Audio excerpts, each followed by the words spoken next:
বিসমিল্লাহির রহমানির রহিম। আসসালামু আলাইকুম। সম্মানিত দর্শক শ্রোতা, আপনাদেরকে স্বাগত জানাচ্ছি আমাদের দা লিটারারি বা শিল্প আড্ডার আজকের আয়োজনে। আজ মঙ্গলবার, যথারীতি আমাদের সেই শিল্প আড্ডা আয়োজিত যে আড্ডা সেটা শুরু হতে যাচ্ছে। আজকের এই শিল্প আড্ডায় আমরা আলোচনার জন্য রেখেছি কবি আল মাহমুদ ও তার সাহিত্যকর্ম।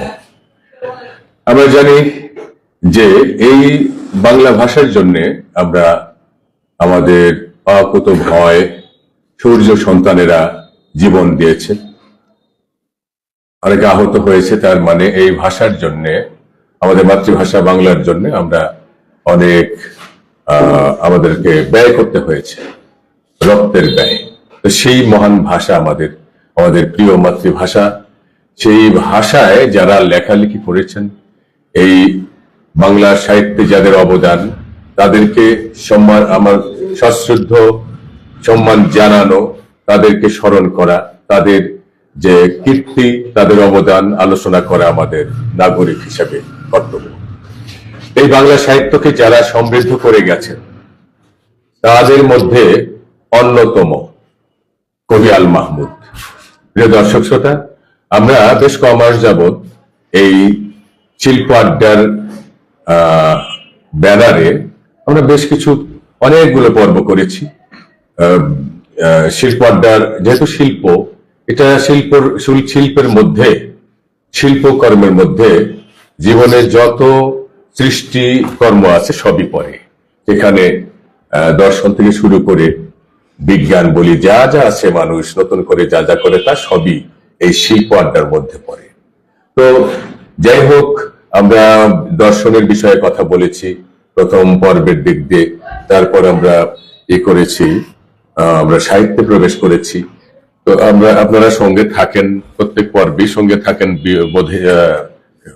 বলেই আমরা এটা চালিয়ে যেতে উৎসাহিত বোধ করি। আপনারা যারা দর্শক শ্রোতা আছেন, তারা আমাদের এই আয়োজনের প্রাণ।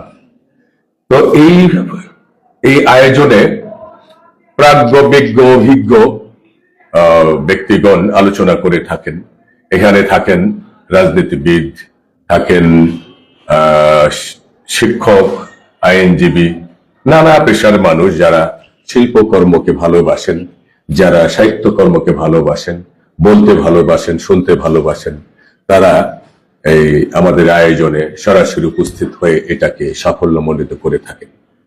আজকে আমরা আলোচনা করতে যাচ্ছি আমাদের কবি আল মাহমুদ ও তার সাহিত্যকর্ম।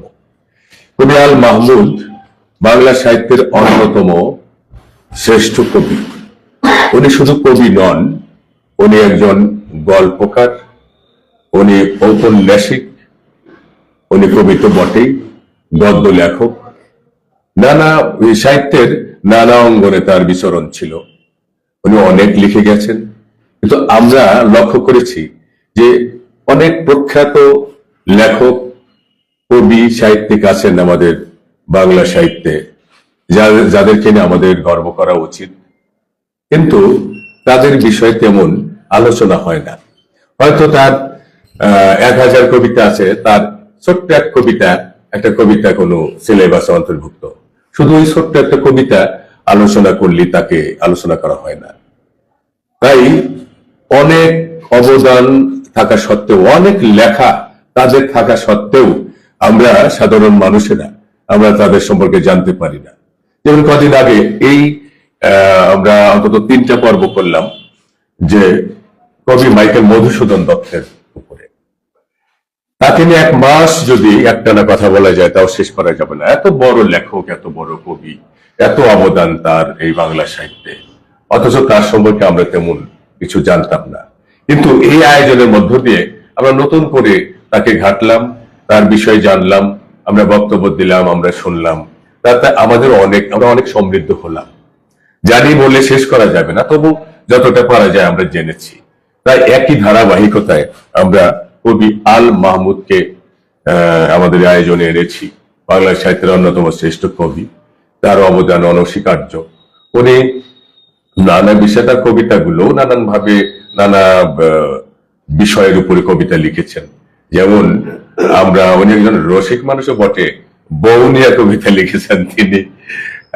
আমরা রসিকতা করে বউ নিয়ে কবিতা লিখেছেন, বউকে অনেক গুরুত্ব দিয়েছেন। হ্যাঁ, আমরা আস্তে আস্তে সেগুলো জানবো।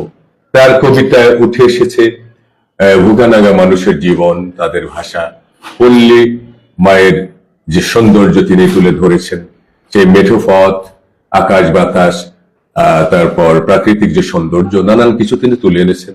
তার মধ্যে ক্ষেত্র বিশেষে সেই দার্শনিকতা, দর্শন উঠে এসেছে, মনস্তত্ত্ব উঠে এসেছে।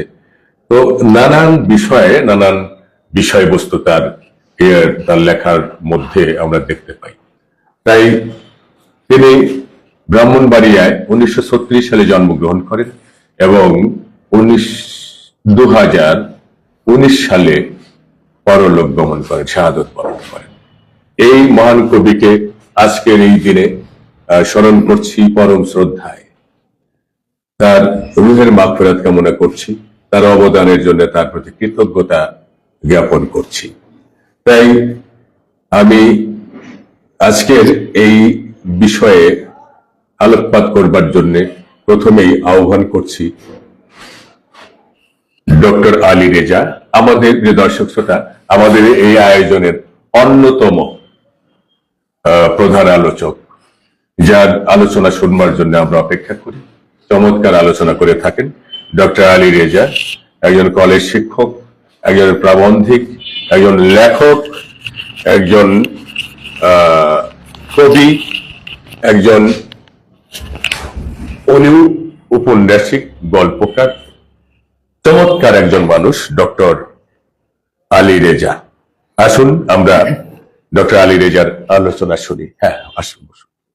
ধন্যবাদ।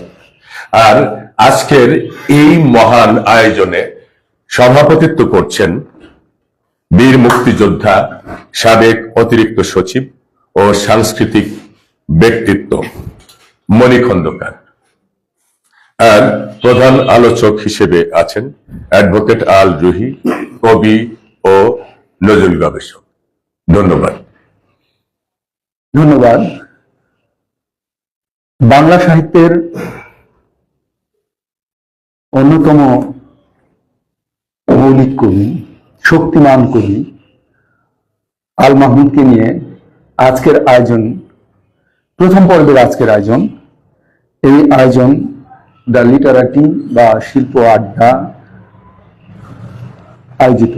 আজকের প্রধান অতিথি জনাব মণি খন্দকার, বিশিষ্ট সাংস্কৃতিক ব্যক্তিত্ব।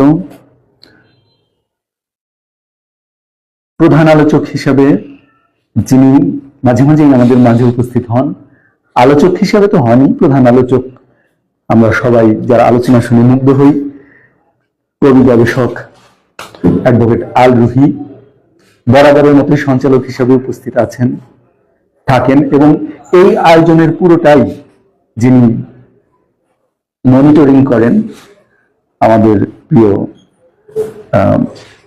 আমিনুল ইসলাম উজ্জ্বল স্যার, অন্যান্য যারা উপস্থিত আছেন সবাইকে শুভেচ্ছা জানাচ্ছি। আল মাহমুদ যত বড় কবি, তাকে নিয়ে আলোচনা ঠিক তত বেশি হয় না। এই আলোচনাটা হওয়া দরকার। একেবারে বাংলা সাহিত্য বা বাংলা ভাষার চর্চা যেখানে হয়, সেখানেই আল মাহমুদ অপরিহার্য হতে পারেন, এটা আমার মনে হয়। তো আজকে ধন্যবাদ জানাচ্ছি শিল্প আড্ডাকে যে আল মাহমুদকে নিয়ে আজকের আয়োজন করেছেন। এই জন্য এমন একজন কবি যার কবি খ্যাতি দুই বাংলায়। আমি অবশ্য দুই বাংলা শব্দটা নিয়ে আমার আপত্তি আছে। অনেকে এপার বাংলা ওপার বাংলা বলে, আমি এই কথাটার সাথে একমত হতে পারি না। ওপার আসলে বাংলা, কিন্তু এপার বাংলাদেশ। আমি একটা দেশ আর একটা প্রদেশ, দেশ এবং প্রদেশকে প্যারালাল করার বিষয়টা আমার খুব একটা সন্তোষজনক মনে হয় না কথাটা। এই জন্য বলি, তারপরেও প্রচলিত এই কথাটা আমরা মেনে নেই। আমি বলবো পশ্চিমবঙ্গ এবং বাংলাদেশের শ্রেষ্ঠ কবি আল মাহমুদ। আমাদের বাংলাদেশে আল মাহমুদের যে আলোচনা বা তাকে নিয়ে যে ধরনের উচ্ছ্বাস, পশ্চিমবঙ্গে কিন্তু তার চেয়ে বেশি। আমি যেটা শুনেছি যে পশ্চিমবঙ্গে আল মাহমুদের নাম শুনলেই দুই হাত জোর করেন সবাই, এরকম করে সম্মান জানান। এই হলেন আমাদের আল মাহমুদ। আর বর্তমানে অবশ্যই বাংলা সাহিত্যের প্রধান পদপীঠ বাংলাদেশ, পশ্চিমবঙ্গ না, আমি মনে করি। কারণ আমাদের শামসুর রহমান, আমাদের আল মাহমুদ, আমাদের সৈয়দ শামসুল হক, এদের যে সাহিত্যকর্ম, সেটা বাংলা সাহিত্যে প্রতিনিধিত্ব করার মতো সাহিত্যকর্ম। আল মাহমুদকে নিয়ে ফিরে আসি। কি লিখেন নাই? একেবারেই ছড়া লিখেছেন, কিশোরদের জন্য লিখেছেন, বড়দের জন্য লিখেছেন, কবিতা লিখেছেন, গল্প লিখেছেন, উপন্যাস লিখেছেন, শেষ জীবনে তার আত্মজীবনী লিখেছেন, এবং আত্মজীবনী তার একটা শ্রেষ্ঠ সাহিত্য হয়ে উঠেছে। শেষ জীবনের রাজনৈতিক মতাদর্শের কারণে অথবা ধর্মীয় দৃষ্টিভঙ্গির কারণে একটা পক্ষ তার সমালোচনা করতেন, কিন্তু আমরা যখন তার সাহিত্য নিয়ে কথা বলি, সাহিত্যের মান নিয়ে কথা বলি, তখন তাকে আমাদের অন্যরকম উচ্চতায় রাখতে হয়। কারণ আমরা কবি আল মাহমুদ নিয়ে কথা বলি, তার মতাদর্শ, রাজনৈতিক মতাদর্শ বিভিন্ন জনের বিভিন্ন রকম থাকতে পারে, কিন্তু সাহিত্য নিয়ে আমরা যখন কথা বলি তখন তার সাহিত্যের যে উচ্চতা, সেই উচ্চতার নিরিখে আমরা তাকে মূল্যায়ন করব। যেমন কিছু কিছু কথা আছে, আমি মাঝে মাঝে বলি যে কবিরা এত শক্তিমান কেন, সাহিত্যিকরা এত শক্তি কোথায় পান? এদের শক্তি হলো চিন্তার শক্তি, ভাষার শক্তি। যেমন এই উপমহাদেশে স্বাধীনতার কথা একজন কবি বলেছেন সবার আগে। আমাদের শ্রদ্ধেয় মণি খন্দকার ভাই রাজনীতি সচেতন একজন মানুষ, উনি আরো ভালো বলতে পারবেন যে এই ভারতে যখন কোন রাজনৈতিক ব্যক্তিত্ব, সর্বভারতীয় কোন নেতা যখন স্বাধীনতার কথা বলতে পারেন নাই, তখন একজন কবি স্বাধীনতার কথা বলেছেন, তাও আবার সরাসরি।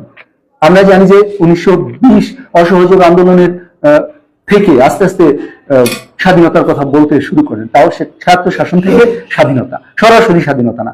কিন্তু তারও প্রায় 100 বছর আগে, সেই 58 সালের দিকে আমাদের একজন কবি রঙ্গলাল বন্দ্যোপাধ্যায়, উনি বললেন, স্বাধীনতাহীনতায় কে বাঁচিতে চায় হে, কে বাঁচিতে চায়, দাসত্ব শৃঙ্খল বলো, কে করিবে পায় হে, কে করিবে পায়। এই যে স্বাধীনতার আকাঙ্ক্ষার কথা, স্বাধীনতার কথা, স্বাধীন হওয়ার কথা, এটা কিন্তু একটা কবি প্রথমে বললেন। তারপর এই কবিতা যখন মানুষের চেতনায় বহমান হওয়া শুরু করলো, তখন কিন্তু রাজনীতিবিদরা এই স্বাধীনতার কথা বলতে পারলেন। তার মানে পথ দেখিয়ে গেলেন একজন কবি। ভাষা প্রেম, সেটা নিয়ে আল মাহমুদের কবিতা আছে, আমি একটু পরে সেখানে যাব। এই ভাষা নিয়ে একজন কবি সর্বপ্রথম কথা বলেছেন। আমরা জানি যে বাংলা ভাষা কেন অবহেলিত ছিল এই ভারতবর্ষে বা এই বঙ্গে, বিভিন্ন জাতিগোষ্ঠী বিভিন্ন সময় শাসন করেছেন, সেখানে তাদের ভাষাটাকে রাজভাষা হিসেবে প্রতিষ্ঠা করার চেষ্টা করেছেন। আমরা জানি যে সেন, পাল, সেন আমল ওই দীর্ঘ সময়ে সংস্কৃত ভাষা রাজভাষা হিসেবে ছিল, রাজ আনুকূল্য পেয়েছে। পরবর্তীতে মুসলিম শাসনামলে আরবি ফার্সি রাজার আনুকূল্য পেয়েছিল, তার উপরে ব্রিটিশ শাসনামলে ইংরেজি ভাষা, তারপরে উর্দু ভাষাকে রাজভাষা করে এটাকে প্রতিষ্ঠিত করার এক ধরনের প্রচেষ্টা চালিয়েছিল পাকিস্তান সরকার, সেটা ব্যর্থ করে দিয়ে এই বঙ্গে ভাষা আন্দোলন হয়েছিল। তাহলে এই বাংলা ভাষার প্রতি প্রীতিটা দেখিয়েছেন উনি কিন্তু একজন কবি। আমাদের মধ্যযুগের শেষের দিকে আব্দুল হাকিম বলেছিলেন যে সব বঙ্গেতে জন্মি হিংসে বঙ্গবাণী, সেসব কাহার জন্ম নির্ণয় না জানি। এত বড় একটা কথা। এই যে ভাষাপ্রেম, দেশপ্রেম, এগুলো কবিরা প্রথমে শুরু করেন, তারপর অন্যান্য সাধারণ মানুষের মধ্যে সেটা ছড়িয়ে পড়ে। এই কারণে বলি যে কবিরা এত শক্তিশালী, শক্তিমান এবং কিছুটা ঐশী শক্তির অধিকারী, কারণ কবিরা সৃষ্টি করে, সাহিত্যিকরা সৃষ্টি করে, স্রষ্টা। 52 ভাষা আন্দোলনে আমরা জানি যে আল মাহমুদ তো 50-এর দশকের কবি আমরা বলি, সেখান থেকেই যদি উনি শুরু করেন, দেখা গেল যে ভাষা আন্দোলন উনি কয়েকটি চরণ একেবারেই কালোত্তীর্ণ হয়েছে। ফেব্রুয়ারির 21 তারিখ দুপুর বেলার অক্ত, বৃষ্টি নামে বৃষ্টি কোথায়, বরকতেরই রক্ত। এই যে ভাষা আন্দোলনের চেতনায় উনি একটা কবিতা লিখলেন, সেখান থেকে শুরু, কোথায় নাই আল্লাহ। তারপরে 60-এর দশকের আন্দোলন, 60-এর দশকের শেষের দিকে যখন গণ অভ্যুত্থান পর্যায়ে চলে গেল, 69-এর গণ অভ্যুত্থান, সেটা নিয়েও তিনি একেবারে প্রতিবাদী একটা কবিতা লিখলেন। ট্রাক ট্রাক ট্রাক, সুর মুখ ট্রাক আসবে, দৌড় বেঁধে রাখ। এই যে সামরিক জান্তার যে সামরিক ট্রাক, সেটা নিয়ে আল মাহমুদ একটা কবিতা লিখলেন, চমৎকার কবিতা। সেখানে কিন্তু প্রতিবাদ ছিল। ওই কবিতারই পরে উনি বলছেন যে কেন রাখবো দৌড় বন্ধ করে, আমরা বন্ধ করে রাখবো না, এটা খোলার জন্য। মতিউর, আমরা জানি মতিউর শহীদ হয়েছিল গণ অভ্যুত্থানে, তারপরে আসাদ, এদের কথা এসেছে আল মাহমুদের কবিতায়। তো একজন কবি যখন রাজনীতি সচেতন থাকেন তখন তার কবিতায় রাজনীতি আসে, সমাজ সচেতন থাকলে তার সমাজনীতি আসে, ধর্মনীতি আসে, মানুষের যাপিত জীবনের যত কিছু আছে সবগুলো একজন কবির কবিতায় পর্যায়ক্রমে আসে। কেন আসে? কারণ কবি সর্বপ্রথম মানুষকেই নিরীক্ষণ করেন। আমরা মানুষকে দেখি আর কবিরা মানুষকে নিরীক্ষণ করেন। এই হলো পার্থক্য। দেখা দেখি ভুলে যাই, কিন্তু নিরীক্ষণ করা মানে সামগ্রিকভাবে দেখা একজন মানুষের আবেগ অনুভূতি, তার সামাজিক অবস্থান, তার সুখ দুঃখ, তার যাপিত জীবনের যত অনুষঙ্গ আছে সবগুলোকে সামগ্রিকভাবে দেখা হলো নিরীক্ষণ। আসলে তো কবিরা সেটাই করে, শুধু ব্যক্তি না, সমাজ দেখে, রাষ্ট্র দেখে, রাজনীতি দেখে, সমাজনীতি দেখে। আল মাহমুদ এ কারণে শক্তিশালী কবি। এখন এটা তো বলে আল মাহমুদের সাহিত্যের একটা মাত্রা।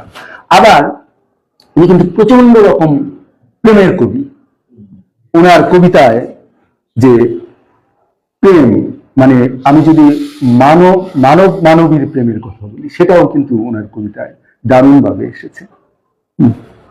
যেমন একটা কবিতার ছোট্ট একটা লাইন আছে, ওপার আর সুন্দরী রোজেনা, সারা অঙ্গের ঢেউ তার, তবু মেয়ে কবিতা বোঝে না। মানে এই ধরনের মনে হবে হালকা চলে, কিন্তু এখানে কিন্তু এই যে সাহিত্যের যে নারীর উপস্থিতি, আসলে তো নারী প্রেমকে পরিহার করে সাহিত্য রচনার দীর্ঘ পথ কিন্তু অতিক্রম করা যায় না। একজন সাহিত্যিক যখন সাহিত্য রচনার পথে হাঁটতে থাকে তখন তার অনিবার্যভাবে নারী চলে আসে কবিতায়। কারণ নারী রূপ, প্রকৃতির রূপ, এগুলো সাহিত্যের অপরিহার্য উপাদান। হ্যাঁ, কেন আসে সেটা ভিন্ন বিতর্ক, আসে সেটাই কথা। তাহলে প্রেম, দ্রোহ এগুলো অন্যান্যদের কবিতায় যেরকম করে আসে, কিন্তু কথা হলো যে সবাই কালোত্তীর্ণ হতে পারে না, সবাই মানোত্তীর্ণ হতে পারে না। এখানে আল মাহমুদ হয়েছেন, কালোত্তীর্ণ হয়েছেন, মানোত্তীর্ণ হয়েছেন। এটা তার লেখার শক্তির কারণে হয়েছে। আমি আর একটা বইয়ের কথা বলে আমার আলোচনা শেষ করতে চাই, যেটা খুব কম পঠিত কিন্তু সবচেয়ে গুরুত্বপূর্ণ আমার মনে হয়েছে। ছোট্ট একটা উপন্যাস, নিশিন্দা নারী নামে একটা উপন্যাস আছে আল মাহমুদের। এই বইটার কথা অনেকে জানে না। আমরা তো সোনালিকা বিন, কালের কলস, এই জাতীয়গুলো, বখতিয়ারের ঘোড়া, পানকৌড়ির রক্ত গল্প গ্রন্থ, এগুলো যেহেতু আমাদের বারবার পড়তে হয় বা এগুলোই সামনে চলে আসে, কিন্তু নিশিন্দা নারী উপন্যাসটা আমি যখন পড়লাম আমি দেখলাম যে কি অসাধারণ একটা উপন্যাস। মাত্র 33 পৃষ্ঠার একটা উপন্যাস, সেটা নিয়ে আলোচনা করতে গেলে 33 পৃষ্ঠার বেশি লেখা যাবে, এত গুরুত্বপূর্ণ একটা উপন্যাস। সেখানে নিশিন্দা একজন নারী, মুচির মেয়ে। উনি বলেছেন চামার, মানে উনি একদম লোকাল ভাষা ব্যবহার করেছেন যে চামারের মেয়ে। ওনার উপন্যাসে এটা এই শব্দটা ব্যবহার করেছেন। আল মাহমুদ আবার দেখা যায় যে তিতাসের পাড়ের মানুষগুলার একেবারে লোকাল শব্দ যেগুলো, ওগুলো অনেক ক্ষেত্রে ব্যবহার করেছেন। তো ওই নিশিন্দা নারীর যে চামার সম্প্রদায়, ওই তিতাসের তীরেই বসবাস করতেন। একটা সময় কি হলো যে তিতাসের তীরে যে গোচারণ ভূমি ছিল, গরুগুলা ছেড়ে দিয়ে দিয়ে প্রান্তিক কৃষকরা কি করতো, সেখানে তারা অনেক খাস জমি ছিল, সেখানে ফসল ফলাতো। হঠাৎ করে সামাজিক পরিবর্তনটা এমন ভাবে হলো যে শহর থেকে বড় বড় শিল্পপতিরা এসে সেখানে শিল্প কারখানা নির্মাণ করলো। সেখানে যেটা গোচারণ ভূমি যেটা ছিল উন্মুক্ত, সেটা লিজ নিয়ে বিশাল এক মানে কোম্পানি সেখানে বাথান তৈরি করলো, গরুর একটা বাণিজ্যিক ভাবে কি করা শুরু করলো, গরু পালন করা শুরু করলো। তো সাধারণ মানুষ যে গোচারণ ভূমিতে নিজেদের গরু চড়াই আর জীবনযাপন করতো, তারা কিন্তু তখন বঞ্চিত হয়ে গেল। এইভাবে দেখা গেল যে তিতাসের পারে আরেকটা জলাশয় ছিল যেখানে মাছ ধরে প্রান্তিক মানুষগুলো জীবিকা নির্বাহ করতো। ওই জলাশয়টা লিজ নিয়ে নিল একটা বড় পার্টি। লিজ নেওয়ার কারণে সেখানে ওই জলাশয়ে সাধারণ মানুষ মাছ ধরতে পারে না, কারণ ওইটা এখন রেস্ট্রিক্টেড হয়ে গেল। এইভাবে দেখা গেল যে ওই সমাজের যারা পিছিয়ে পড়া মানুষ, তাদের একদম জীবন জীবিকা হুমকির মুখে পড়ে গেল। এই যে পরিবর্তনটা, আমরা কর্পোরেট যে বাণিজ্য, আমাদের যে শিল্পায়ন, এই শিল্পায়নের ফলে দেখা গেল যে আমাদের যে সমাজের প্রান্তিক শ্রেণী যারা খেটে খাওয়া মানুষ, তাদের একটা অংশ প্রোভাইড হলেও বৃহৎ জনগোষ্ঠী কিন্তু বেকার হয়ে যায়, বঞ্চিত হয়ে যায়। এই ইটা সে তুলে আনলেন এই নিশিন্দা নারী। তো নিশিন্দা নারী, ওনার নামই নিশিন্দা কি করলেন তখন, এই বঞ্চিত মানুষগুলোকে একত্রিত করে তখন এই তাদের বিরুদ্ধে আন্দোলন গড়ে তুললেন এবং আন্দোলনের এক পর্যায়ে সফল হলেন। অনেক চেষ্টা করা হলো, আইন দিয়ে চেষ্টা করা হলো, মাস্তান দিয়ে চেষ্টা করা হলো, প্রভাবশালীদের দিয়ে চেষ্টা করা হলো। ওই নিশিন্দার দেখা গেল যে তাকে শারীরিকভাবে নির্যাতন করার চেষ্টা করা হলো, কিন্তু এক পর্যায়ে এই প্রান্তিক মানুষগুলোকে আল মাহমুদ বিজয়ী করলেন। তো এইখানে যে সমাজ চিত্র তিনি তুলে ধরলেন, এটা কিন্তু একেবারে বাস্তব সমাজের চিত্র। মানে মানুষের যে সংকটটা, সেই সংকটটা এখানে তুলে আনবেন ছোট্ট লেখায় অনেক বড় করে। তো এই জন্য সমাজ পরিবর্তনের ফলে একটা শ্রেণী যখন উপরের দিকে উঠে যায়, আর একটা শ্রেণী যখন নিঃশেষ হতে থাকে, এটা কে দেখে? এটাও একজন সাহিত্যিক দেখার দায়িত্ব। সমাজ সচেতন একজন সাহিত্যিক এটা দেখবে এবং এটার উপরে লিখবে। রাজনীতি যখন নষ্ট হয়ে যায়, তখনও একজন সমাজ সচেতন সাহিত্যিক এটাকে নিয়ে সাহিত্য রচনা করেন, সেটা প্রতিবাদ করেন। আমরা জানি যে প্রতিবাদী সাহিত্যের একটা ধারা আছে বাংলা সাহিত্যে, সেই ব্রিটিশ বিরোধী আন্দোলন থেকে শুরু করে প্রতিবাদী সাহিত্যের এই ধারাটার কিন্তু এখন পর্যন্ত আছে। এবং সে ধারায় আল মাহমুদ একজন শক্তিমান প্রতিবাদী কবি। আল মাহমুদ একজন শক্তিমান প্রেমের কবি, প্রতিবাদের কবি, সমাজ সচেতন কবি। আল মাহমুদ একজন শক্তিমান রাজনৈতিক কবি। এত কিছু যার মধ্যে আছে, সেই কবির সাহিত্যকর্ম নিয়ে বিস্তারিত আলোচনা করতে গেলে অবশ্যই একটা আলোচনায় সম্ভব না এবং একদিনেও সম্ভব না। সেজন্য অত্যন্ত যুক্তিসঙ্গত ভাবেই এই লিটারেটিভ যেটা করেছেন যে আজকে প্রথম পর্বের আলোচনা আল মাহমুদকে নিয়ে, এটা আমার মনে হয় খুব যুক্তিসঙ্গত একটা বিষয় হয়েছে। কারণ আল মাহমুদকে নিয়ে কথা বলতে গেলে একটা অনুষ্ঠানে তাকে শেষ করা যাবে না।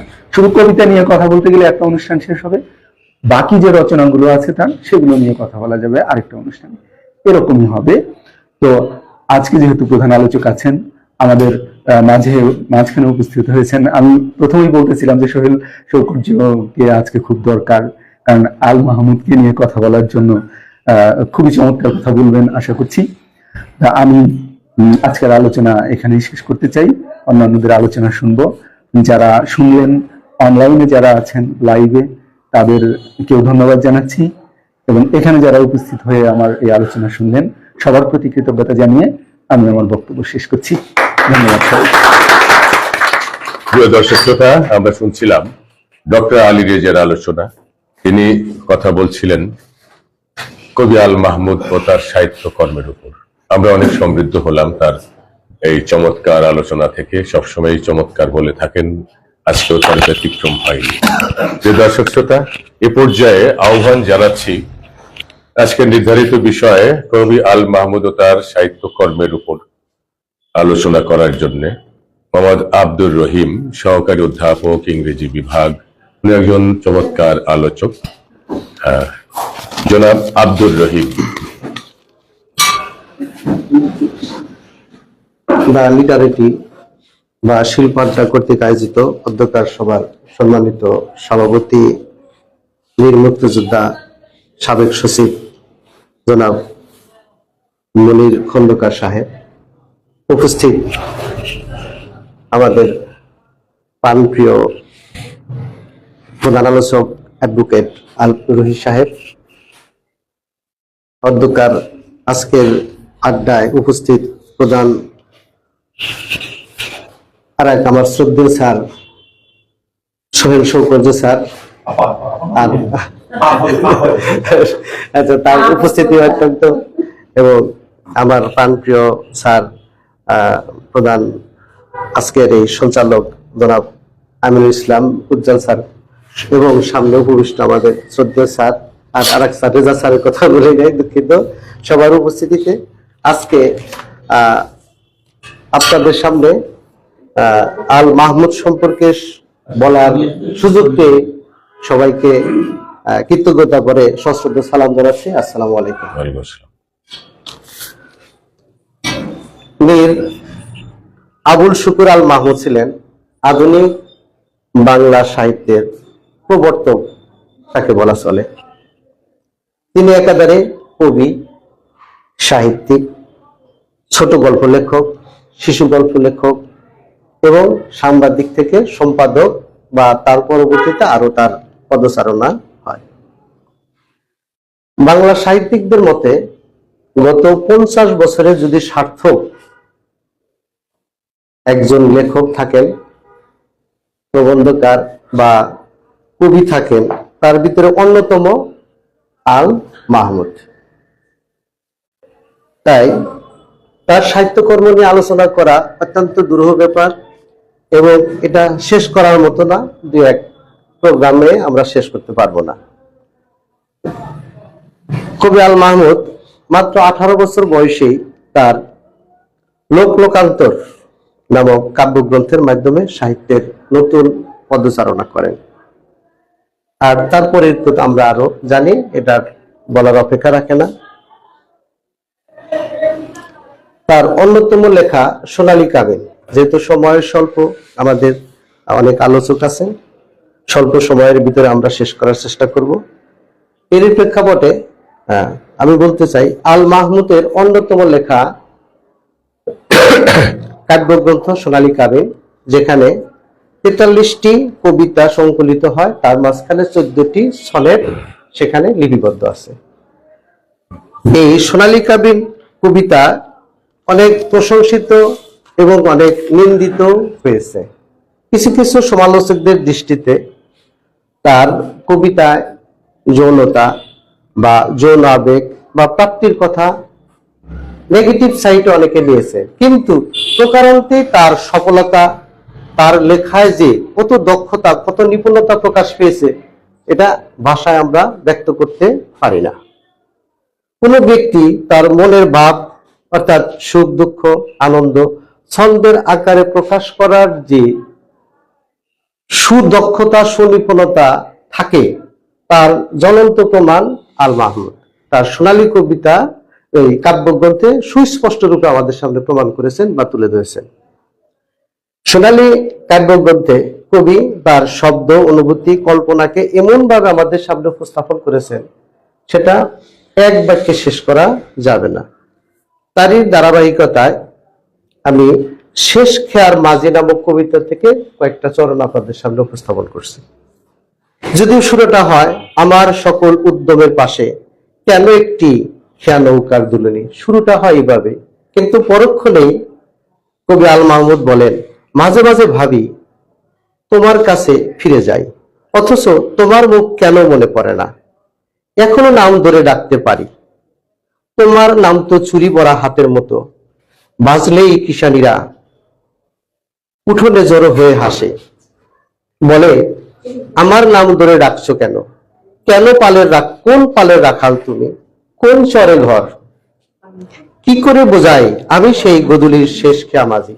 কত সুন্দর সাবলীল ভাষায় আল মাহমুদ উপস্থাপন করেছেন। পরেই আবার আবেগ, তার আবেগ ভরা কথা এসে বলছে, দু হাতে চেহারা আবৃত করে স্রোতের ঘূর্ণি জ্বরের মতো শব্দ করে তুমি কাঁদলে, যেন অনুতাপ ইভের বিলাপ, অন্ধকারে ঠাহর না পেলেও এলে পারে ভিড়লাম।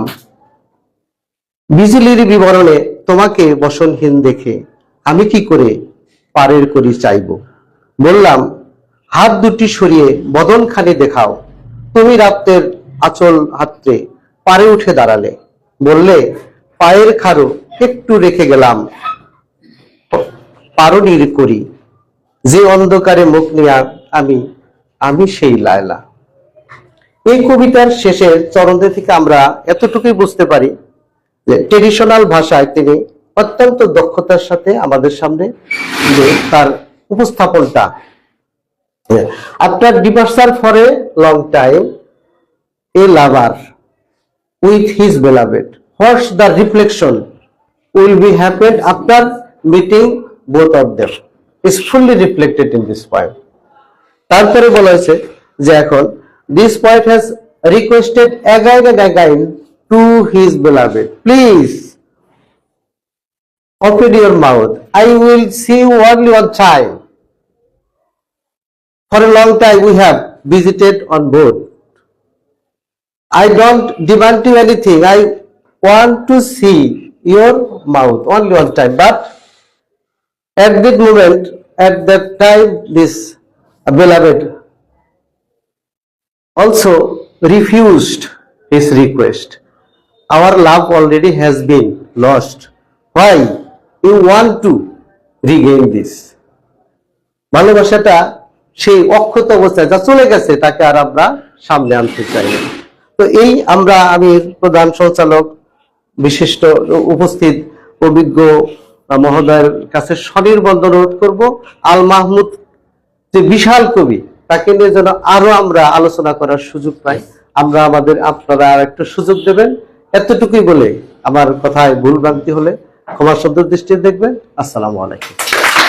দর্শক শ্রোতা, মোহাম্মদ আব্দুর রহিম সহকারী অধ্যাপক ইংরেজি বিভাগ চমৎকার আলোচনা করেছেন। কবিতার আলোচনা এরকমই হওয়া দরকার, যে চুম্বক অংশগুলো এনে এনে এগুলোকে এভাবে সাজিয়ে গুছিয়ে চমৎকার আলোচনা করেছেন, যা থেকে আমরা লাভবান হয়েছি। প্রিয় দর্শক শ্রোতা, যদি বক্তারা বলছেন, সম্মানিত আলোচকগণ বারবারই বলছেন যে এই যে কবি আল মাহমুদ ও তার সাহিত্যকর্ম এক আলোচনায় যথেষ্ট নয়, তাই আমরা একাধিক আলোচনা রেখেছি, একাধিক পর্ব। আজকে প্রথম পর্বে আমরা সূচনা করছি এই মহান কবির লেখাগুলো, তার জীবন এবং তার সাহিত্যকর্ম। আমরা দ্বিতীয় পর্ব করব, সেখানে যদি পরিতৃপ্ত না হই প্রয়োজনে তৃতীয় পর্ব করব। আমরা আসলে জানতে চাই, সেটাই আমাদের এই জানার যাত্রায়, অভিযানে আপনারা অবশ্যই থাকবেন। ধন্যবাদ। এখন এ পর্যায়ে কথার ডালি সাজিয়ে দিয়ে আসছেন সোহেল সৌকর্য, সরকারি কলেজ শিক্ষক, সরাকার, সাংস্কৃতিক ব্যক্তিত্ব, আর আরো অনেক কিছু। আর এক চমৎকার একজন আমার খুব প্রিয় বন্ধু, একজন ভোরাসিয়াস রিডার। এখন তার কথা আমরা শুনব। সোহেল সৌকর্য।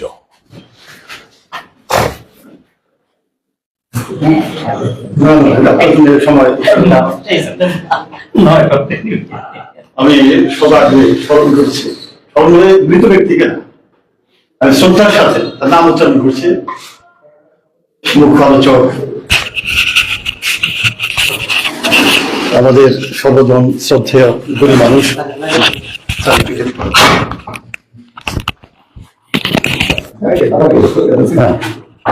আমি সর্বাগ্রে স্মরণ করছি, মরণোত্তম না, আমাদের মাঝে বিদ্যমান সশরীরে আইনজ্ঞ, নজরুল বিশেষজ্ঞ, সাহিত্যবোদ্ধা মানুষ, রসিক মানুষ, আমাদের প্রিয় রুহি ভাইকে। আমি চেয়েছিলাম যে আসলে সত্যি 45 মিনিট বক্তৃতা করবো। উনি বলেন যে না, ওনার অনেক কথা আছে বলার, আমি ওখান থেকে কি বলা যেতে পারে 30 মিনিট, তার জন্য আমি বললাম, ছেড়ে দিলাম আর কি। আমি সর্বোচ্চ 10 থেকে 15 মিনিট বলবো আর কি। আল মাহমুদকে আমি খুব কাছে থেকে দেখেছি। আল মাহমুদকে নিয়ে রাজনীতি হয়েছে। আল মাহমুদ নিজে রাজনীতি করেছে, এবং সে রাজনীতিটা বাংলাদেশের ইতিহাসে খুব ইতিবাচক রাজনীতি না, এটা নেতিবাচক, এটা মৌলবাদী। একটা জঙ্গি সংগঠনের সাথে উনি জড়িত ছিলেন। আমি আল মাহমুদকে সমালোচনা করবো সে জায়গায়। আল মাহমুদের প্রিয় বই সোনালী কাব্য। আমি যখন ক্লাস 7-এ পড়ি তখন এই বইটা আমি কিনি, মানে এই ছাপা না, অন্য ছাপা, আদি ছাপা। সেখানে আল মাহমুদ আড্ডা দিতেন শামসুর রহমান, শহীদ কাদরি এবং আল মাহমুদ তিনজনে আড্ডা দিতেন ঢাকা বিউটি বোর্ডিং থেকে শুরু করে বিভিন্ন জায়গা। এবং এর মধ্যে সবচেয়ে আড্ডায় তুখর ছিলেন শহীদ কাদরি। আমি একটা বই পড়তেছি আব্দুল্লাহ সাইদের ভালোবাসা সম্পান। 60-এর দশকে ওনারা কণ্ঠস্বর পত্রিকা বের করতেছেন, সেখানে এই বিষয়গুলো উঠে আসছে যে সবচেয়ে প্রতিভাবান ছিলেন শহীদ কাদরি। এই বইটা আল মাহমুদের দ্বিতীয় কাব্যগ্রন্থ, তৃতীয় কাব্যগ্রন্থ। প্রথমটা হলো লোকলোকান্তর, তারপরে কালীর কলস, তারপরে হলো সোনালী কাব্য। এই বইটা যথারীতি তার 3 বন্ধুকে উৎসর্গ করেছেন। উনি লিখেছিলেন এইভাবে: শামসুর রহমান, ফজল শাহাবুদ্দিন, শহীদ কাদরি, আমাদের এক কাজের সখ্য এবং বর্তমান কাব্য হিংসা অমর হোক। এটা মধ্যে সম্পর্কে ফাটল ধরে, যে ঘনিষ্ঠতা থাকে না রাজনৈতিক মতাদর্শের কারণে। উনি কিন্তু এটা লিখেছিলেন শামসুর রহমান, ফজল শাহাবুদ্দিন, শহীদ কাদরি, আমাদের এক কাজের সখ্য বর্তমান কাব্য হিংসা অমর হোক। আজকে আল মাহমুদকে একবারে দুধে ধোয়া করা হয়েছে। লিখেছে শামসুর রহমান, ফজল শাহাবুদ্দিন, শহীদ কাদরি ও আল মাহমুদের 3 প্রজন্ম। এটা যে করেছে আমি তাকে তার প্রতি ঘৃণা নিক্ষেপ করি। আল মাহমুদ যা লিখেছে তাই রাখতে হবে। একসময় বন্ধুত্ব ছিল, পরবর্তীতে রাজনৈতিক মতাদর্শের কারণে দূরত্ব তৈরি হয়ে যায়। আমি আল মাহমুদের সাথে আড্ডা দিয়েছি, আমার চরম সৌভাগ্য। আমাদের কবিতা উৎসবে আসছেন টাঙ্গাইলে, আমি তার সাথে জোকের মতো ছিলাম। এবং তখন বিখ্যাত ছড়াকার কলকাতার দীপ মুখোপাধ্যায় ওনার একটা সাক্ষাৎকার দিচ্ছিলেন ছড়ার উপর। আড্ডা দিচ্ছে, খাওয়ার পর আড্ডা দিচ্ছে। উনি একটা মেয়ে ছিলেন, লাইনি নামের একটা মেয়ে। উনি তো অসুস্থ ছিলেন, তাকে একটু সেবা শুশ্রূষা করার জন্য। যখন দীপ মুখোপাধ্যায় তার সাক্ষাৎকার দিচ্ছে, আল মাহমুদ গর্জে উঠলেন। ছড়া নিয়ে তাকে স্পষ্ট মতামত গেল। আরেকবার দেখেছি আমাদের রাজশাহী ইউনিভার্সিটি কাজী নজরুল ইসলাম মিলনায়তনে জামাত শিবিরের এক প্রোগ্রামে জামাতের পক্ষে উনি বক্তৃতা করতেছে। ওনার একটা সাক্ষাৎকারের পরে আমি এত বেশি আহত হয়েছিলাম, আমি 3 দিন ঘুমাতে পারিনি। যেমন প্রিয় কবি এগুলো কি বলে। উনি সরাসরি বললেন যে ডক্টর আহমদ শরীফ, আমার ছেলেদেরকে যদি আমি বলি আপনি বাসা থেকে বেরোতে পারবেন না, আপনার ঠ্যাং ভেঙে ফেলা হবে। মহৎ কবি, এগুলো তো আসলে কি বলা যেতে পারে? এগুলো কথা তো খুব, তাই না, খুব আপত্তিকর কথা আর কি। আল মাহমুদের 2টা স্তর। একদিকে উনি ছিলেন বামপন্থী ধরন, কিন্তু ভাষা আন্দোলনের সময় কবিতা লিখে বাসা থেকে পালিয়ে বেরিয়েছেন। এবং দেশের স্বাধীনতার পরে জাসদ রাজনীতির সাথে যুক্ত হয়ে পড়েন। দৈনিক গণকণ্ঠ পত্রিকার সম্পাদক হন। উনি জেলে যান। আর 75 সালে বঙ্গবন্ধু তাকে জেল থেকে বের করেন। আর বঙ্গবন্ধু বিশেষ সুপারিশে শিল্পকলায় অফিসার চাকরি নেন এবং শিল্পকলার মহাপরিচালক হিসেবে অবসরে যান 1993 সালে। ওনার কিন্তু প্রাতিষ্ঠানিক পড়াশোনা খুব কম, ক্লাস 8 পর্যন্ত পড়ালেখা করেছেন, কিন্তু জাত কবি। এইদিকে হলো আমরা দেখব আর লোকলোকান্তর, কালীর কলস, সোনালী কাব্য। উনি ছিলেন মার্ক্সবাদী, শ্রেণী সংগ্রামের কথা বলতেন। এবং শুধু শ্রেণী সংগ্রাম না, প্রেম, ভালোবাসা, যৌনতা, এই ব্যাপারটা ছিল। পরবর্তীতে উনি বললেন আমি নতুন করে ইমান আনলাম। উনি লিখলেন বক্তিয়ারের ঘোড়া, লিখলেন আরব রজনী রাজহাঁস, লিখলেন এক চক্ষু হরি, মাইক পর্দে দুলে ওঠো।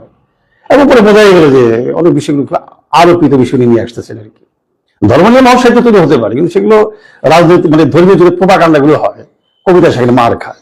ঠিক আছে, যাই হোক, আল মাহমুদ খুবই বড় কবি, আল মাহমুদ পড়তে হবে। 70 যে আমাদের 5 কবি, এরা রবীন্দ্র বলের বাইরে এসে যে আধুনিকতা নিয়ে আসলেন। আমাদের শামসুর রহমান, আল মাহমুদ, শহীদ কাদরি। এই 73 কবিতার যে একটা বলয় ছিল, সেখান থেকে বেরিয়ে এসে নতুন একটা কাব্য ভাষাটা নিয়ে আসলেন। আল মাহমুদ কি করলেন? লোকজ জীবনের যে অভিজ্ঞতা, সেই লোকজ জীবন, লোকজ শব্দ, লোকজ ঐতিহ্য তার সাহিত্যের মধ্যে নিয়ে আসলেন। আল মাহমুদ কিন্তু সে হচ্ছে নাগরিক কবিতা, বৃহত্তর লোকজীবনের কবি।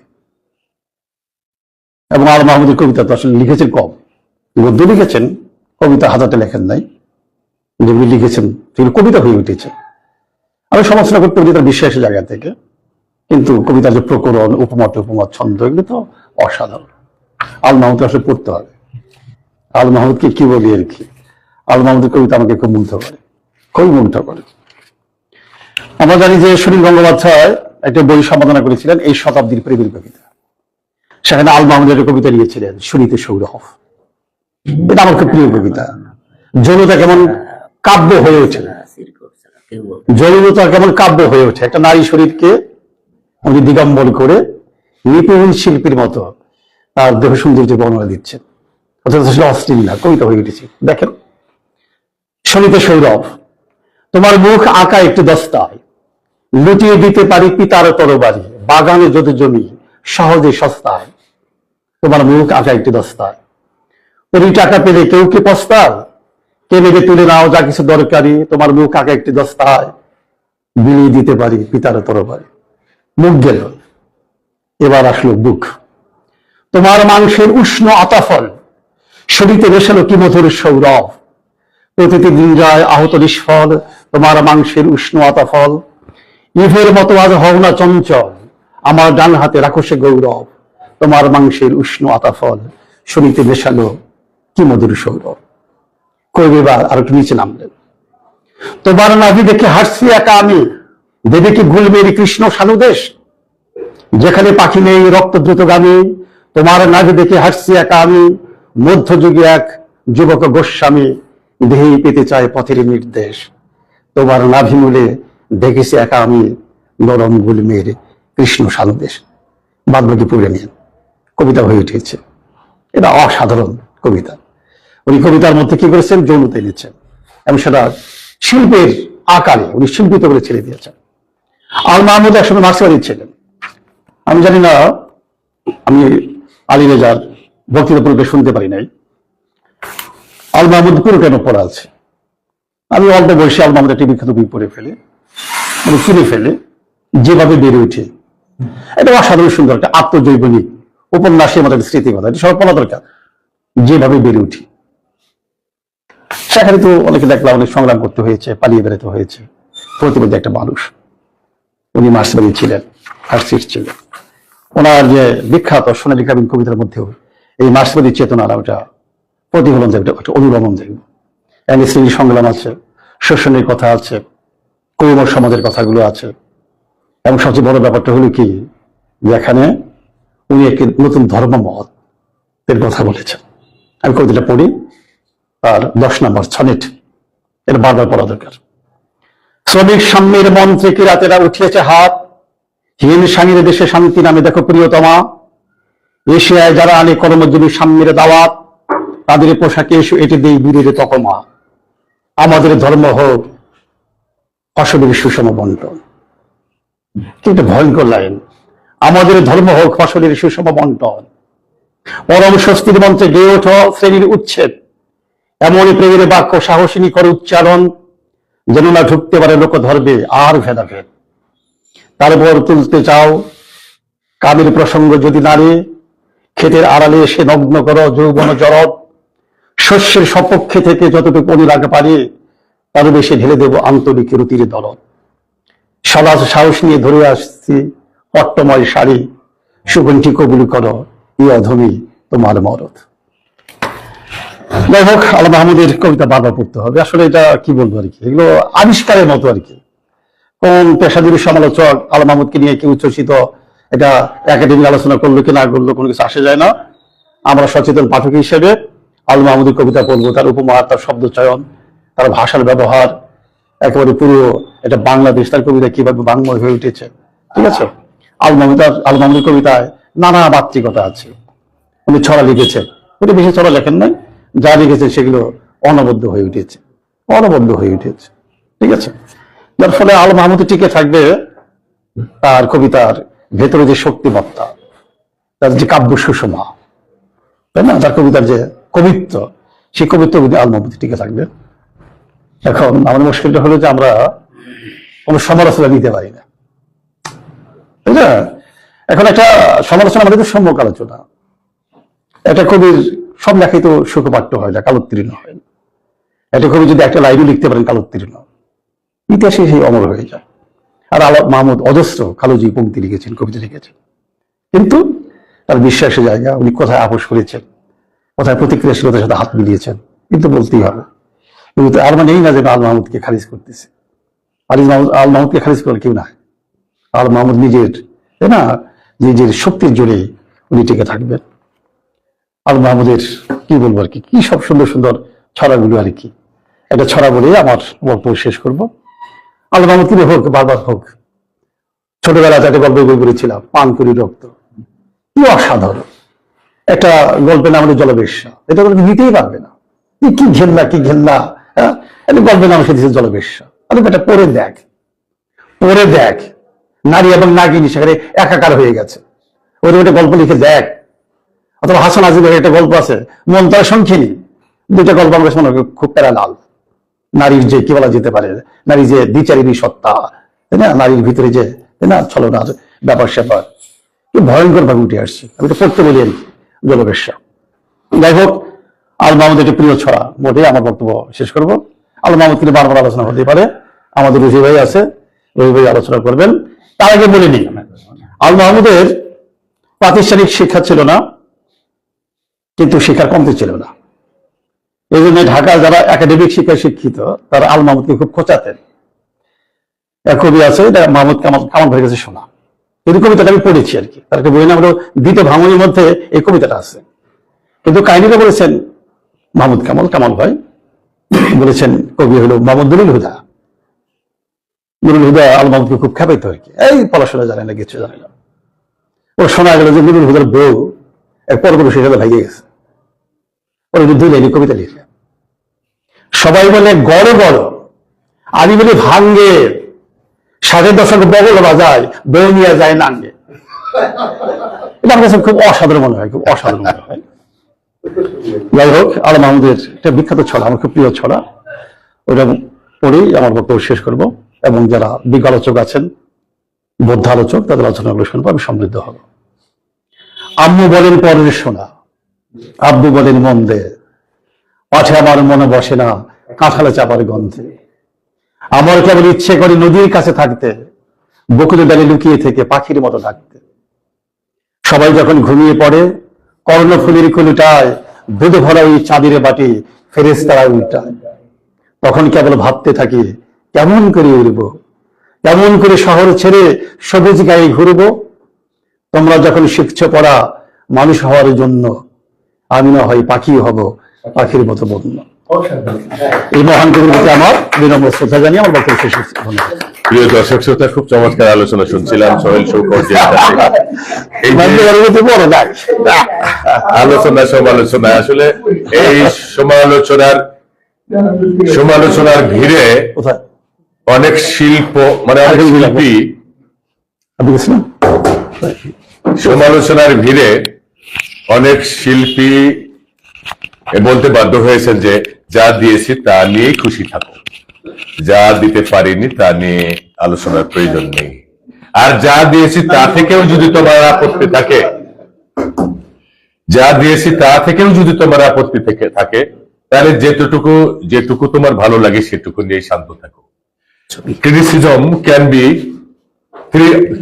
অফ 3 টাইপস, 3 ধরনের থাকতে পারে। এক হলো হিস্টোরিক ক্রিটিসিজম, একটা পার্সোনাল ক্রিটিসিজম, একটা রিয়েল ক্রিটিসিজম। 3 ধরনের ক্রিটিসিজম থাকে। এটা প্রসঙ্গক্রমে বলছি যে সোহেল শৌকত একজন প্রখ্যাত আলোচক, তিনি আল মাহমুদের রাজনৈতিক দর্শন নিয়েও কথা বলেছেন। এখানে আমি মনে করি সেটা নিষ্প্রয়োজন, কারণ রিয়েল ক্রিটিসিজম যেটা, হিস্টোরিক ক্রিটিসিজম বলতে এটা বলা দরকার, আবার কারোর আগ্রহ থাকতে পারে কারো না কারো, যে 3টা আবার কি ধরনের ক্রিটিসিজম এগুলো। যেমন হিস্টোরিক ক্রিটিসিজম বলতে বোঝায় যে ইতিহাসকে অধিক গুরুত্ব দেওয়া, সময়কে অধিক গুরুত্ব দেওয়া। যেমন আমরা পড়েছি চর্যাপদ আমাদের বাংলা সাহিত্যের ফাউন্ডেশন, মানে শুরুতে সেটা ছিল, তাই ওটার কোনো ভুল নেই। অনেক আগে সময়ের পরীক্ষায় টিকে আছে, তাই ওর কোনো ভুল নেই। তবে আমরা বলতে পারি অন্য সাহিত্যের কথা, উইলিয়াম শেক্সপিয়ার সেই 500 বছর আগে লিখে গেছেন, তার কোনো ভুল নেই। রবীন্দ্রনাথ ঠাকুর কত আগে লিখে গেছেন, তার কোনো ভুল নেই। তাই সময়ের অনেক দিন টিকে গেছে বলেই তার কোনো ভুল নেই, এটা ভাবা যে এগুলো হিস্টোরিক ক্রিটিসিজম। অনেক দিন গেছে, গত হয়ে গেছে বিধায় আমার দাদা অনেক আগে মারা গেছেন, অনেক বয়স হয়ে মারা গেছেন, তাই তার কোনো ভুল নেই। তারপরে আমার বাবার ভুল নেই, ভুল যত শুধু আমার। কিন্তু এটাও সঠিক নয়, এটাও সঠিক সমালোচনা নয়। This is also not correct criticism. তাহলে পার্সোনাল ক্রিটিসিজম আর একটা, সেটা হলো যে আমি ছোলা খাই, ওই লেখকও ছোলা খায়, ভালো লেখক। আমি মুসলমান, ওই লেখকও মুসলমান, ভালো লেখক। আমার বাড়ি বাংলাদেশে, ওর বাড়ি বাংলাদেশে, ভালো লেখক। আমার ভাষা বাংলা, ওই লেখকের ভাষাও বাংলা, ভালো লেখক। অর্থাৎ এই যে ব্যক্তির সাথে মানে সমালোচকের চারিত্রিক বৈশিষ্ট্য নানা বিষয়ে যে মিল থাকায় সে তাকে শ্রেষ্ঠ বলছে, এটা হলো পার্সোনাল ক্রিটিসিজম। এটাও সঠিক নয়। তাহলে কোনটা সঠিক? রিয়াল ক্রিটিসিজম, মানে criticise the writing, not the writer. ওই লেখক সোর ছিলেন ফ্রান্সিস বেকন। কি চমৎকার! আধুনিক দর্শনের জনক কিন্তু ইয়েকেও বলা হয়, ফ্রান্সিস বেকনকে বলে, দেকার্তকেও বলে, কিন্তু ফ্রান্সিস বেকনকেও বলা হয়। ফ্রান্সিস বেকন ব্যক্তি জীবনে অত্যন্ত দুর্নীতিবাদ ছিলেন, অত্যন্ত দুর্নীতিবাদ ছিলেন। এখন আমার তার চরিত্র 2000 পানি খাওয়া দরকার নেই। তিনি কি সৃষ্টি সম্পাদক, এটার উপর আলোচনা। মানে ক্রিটিসাইজ দ্য রাইটিং, মানে রাইটিং নট দ্য রাইটার। আমার বাপ লিখেছে, না আমার ছেলে, না আমার বন্ধু, কোনো বিধর্মী, আমার ধর্মী, যে যা খুশি করুক, সেটা নয়। তাহলে কি আমাদের দেখতে হবে লেখাটা কি, সৃষ্টিটা কি? জাজ the writing not the writer, hate the sin not the sinner. পাপীকে নয়, পাপকে ঘৃণা করি। এখন বিষয়টা এই প্রসঙ্গক্রমে আমি কথাটা বললাম।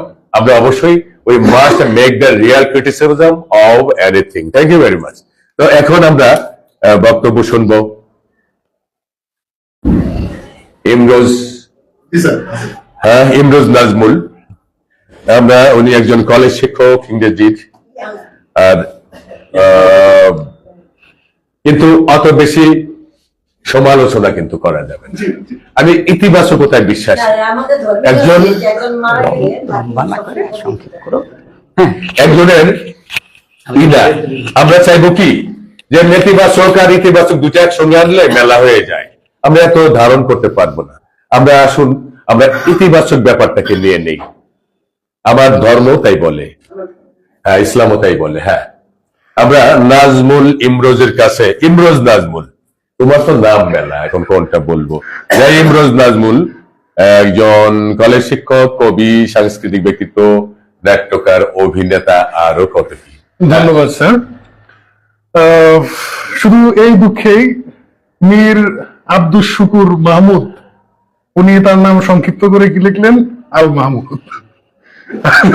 এটা আসলেই নাম বড় হলে সমস্যা। ধন্যবাদ স্যার।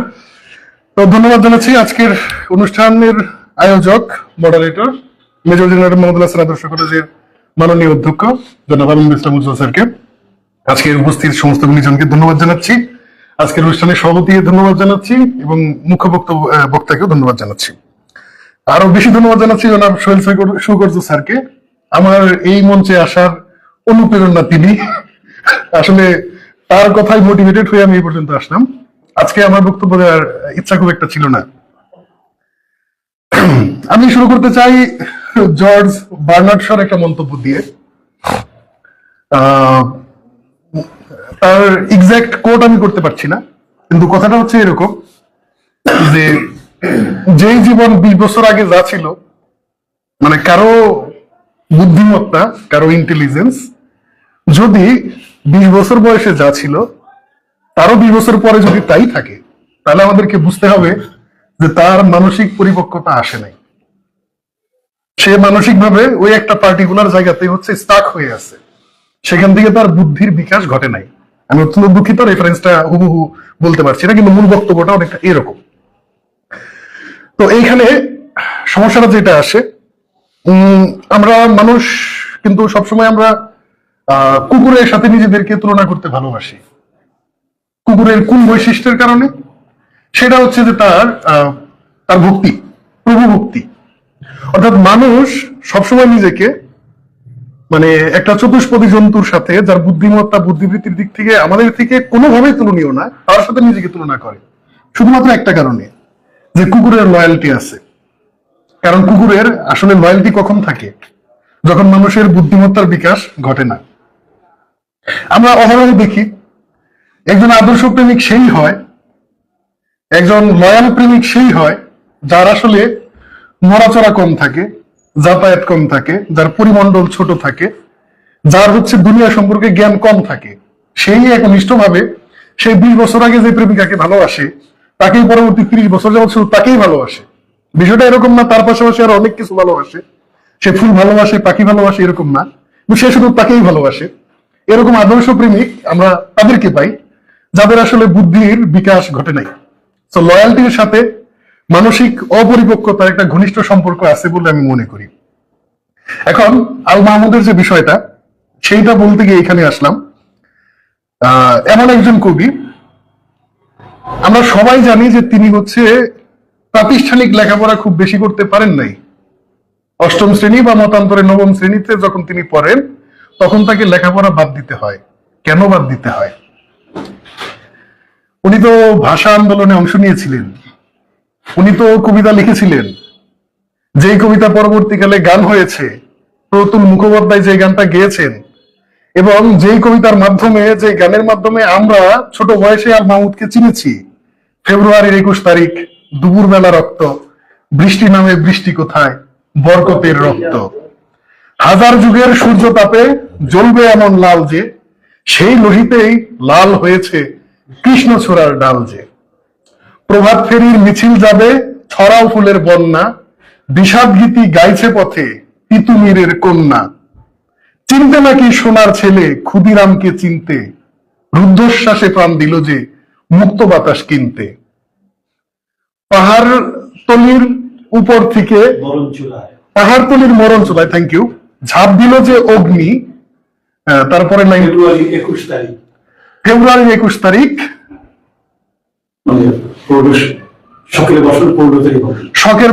ফেব্রুয়ারির শোকের বসন পড়ল তারই ভগ্নি। আমরা একটু খেয়াল করে দেখি, হাজার যুগের সূর্য তাপে জ্বলবে এমন লাল, সেই লোহিতেই লাল হয়েছে কৃষ্ণচূড়ার ডাল, প্রভাত ফেরির মিছিল যাবে ছড়াও ফুলের বন্যা, বিষাদ গীতি গাইছে পথে তিতুমিরের কন্যা। ওই যে পাহাড়তলির মরণ চূড়ায়, এটা আসলে কে? এটা আসলে প্রীতিলতা ওয়াদ্দেদার। এবং তাকে তিনি নিয়ে আসছেন কোথায়? যে ফেব্রুয়ারির শোকের বসন তিনি পড়ছেন। এবং এই কবিতাটা একজন কিশোর লিখছেন। তিনি তখন কিশোর, তিনি তখন লেখাপড়া বাদ দিয়ে ভাষা আন্দোলন করতেছেন। এবং অত্যন্ত দুর্ভাগ্যজনক ভাবে বিষয়টা এরকম যে আল মাহমুদের জানাজা শহীদ মিনারে নিতে দেওয়া হয় নাই আর পরবর্তী রাজনৈতিক পছন্দের কারণে। অথচ তিনি এই কবিতাটা লিখেছিলেন ভাষা আন্দোলনকে নিয়ে। আমি সেদিকে যাচ্ছি না, আমার শুধু বক্তব্য এটা, আমি আল মাহমুদের কয়েকটা দেখেছি আজকের অনুষ্ঠান উপলক্ষে সাক্ষাৎকার। তিনি খুবই আক্ষেপ নিয়ে বলেছেন, আমার প্রতি অবিচার করা হয়েছে, একদিন অবশ্যই এই দেশের মানুষ আমাকে বুঝবে, আমার প্রতি সুবিচার করবে। এবার আসি তার মতাদর্শ পরিবর্তন নিয়ে।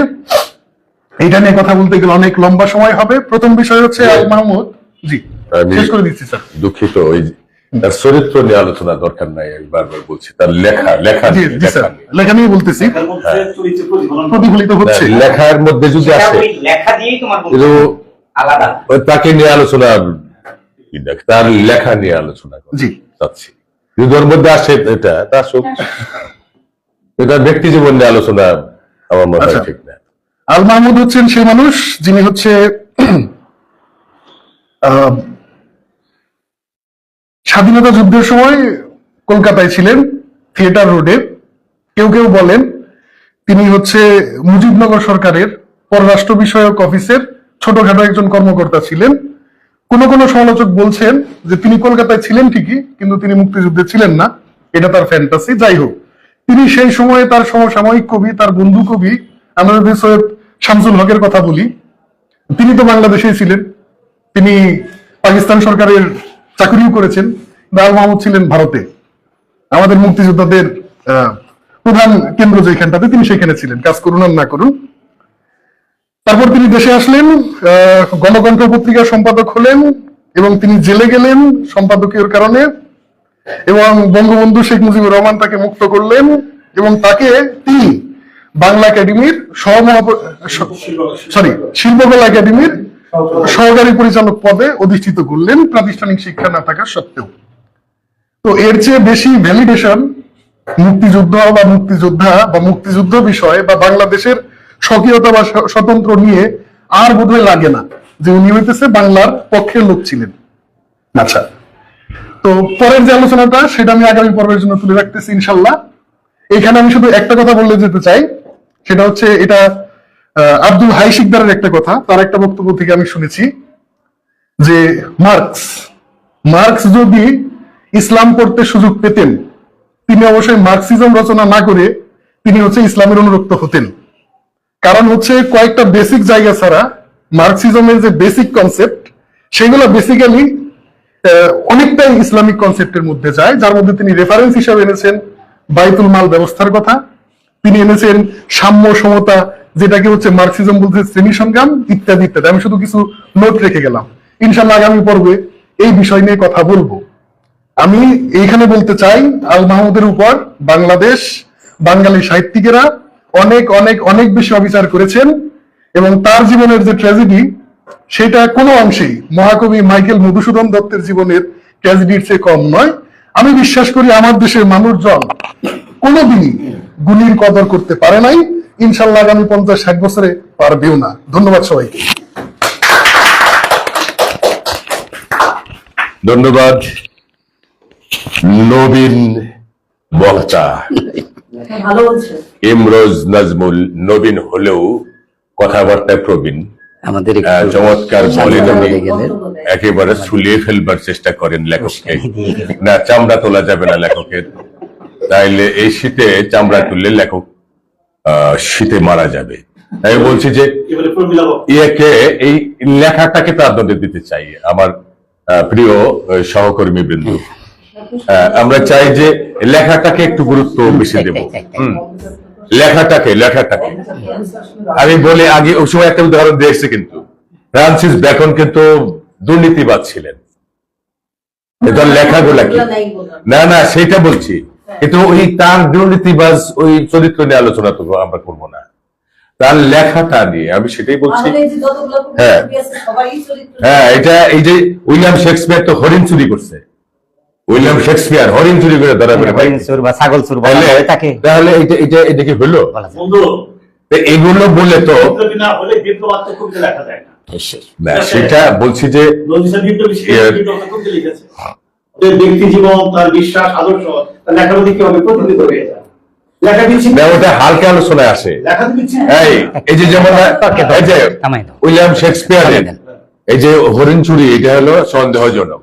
সে গিয়া ওখানে বসে বাড়ির থেকে পাল্লা গিয়া ওই পার্কে বসে আছে, কে বাকারা হরিণ চুরি করে এটা তো এই ওই যে বেঞ্চে উনি বসেছিলেন বেঞ্চের এক খুঁটির সাথে বেঁধে গেছে। আরে সে তার কাউকে পায় না, হরিণের মালিক তো খুঁজে দেখে যে এই ওই খুঁটির সাথে ওই যে বেঞ্চের খুঁটির সাথে বাঁধা। এরপর দেখে উইলিয়াম ওই যে এই বাচ্চা এই পোলা এখানে শোয়া, মনে করতে এই ব্যাটা এই কাম করছে, তার বেড়ে তো মাছ। তো যাই হোক এইভাবে এটা হয়ে গেছে। এখন ওইসব আর কি বলা যাবে। আমি মনে করি যে তাদের লেখা তো অসংখ্য, আসলে আমরা লেখাগুলোকে গুরুত্ব বেশি দিই।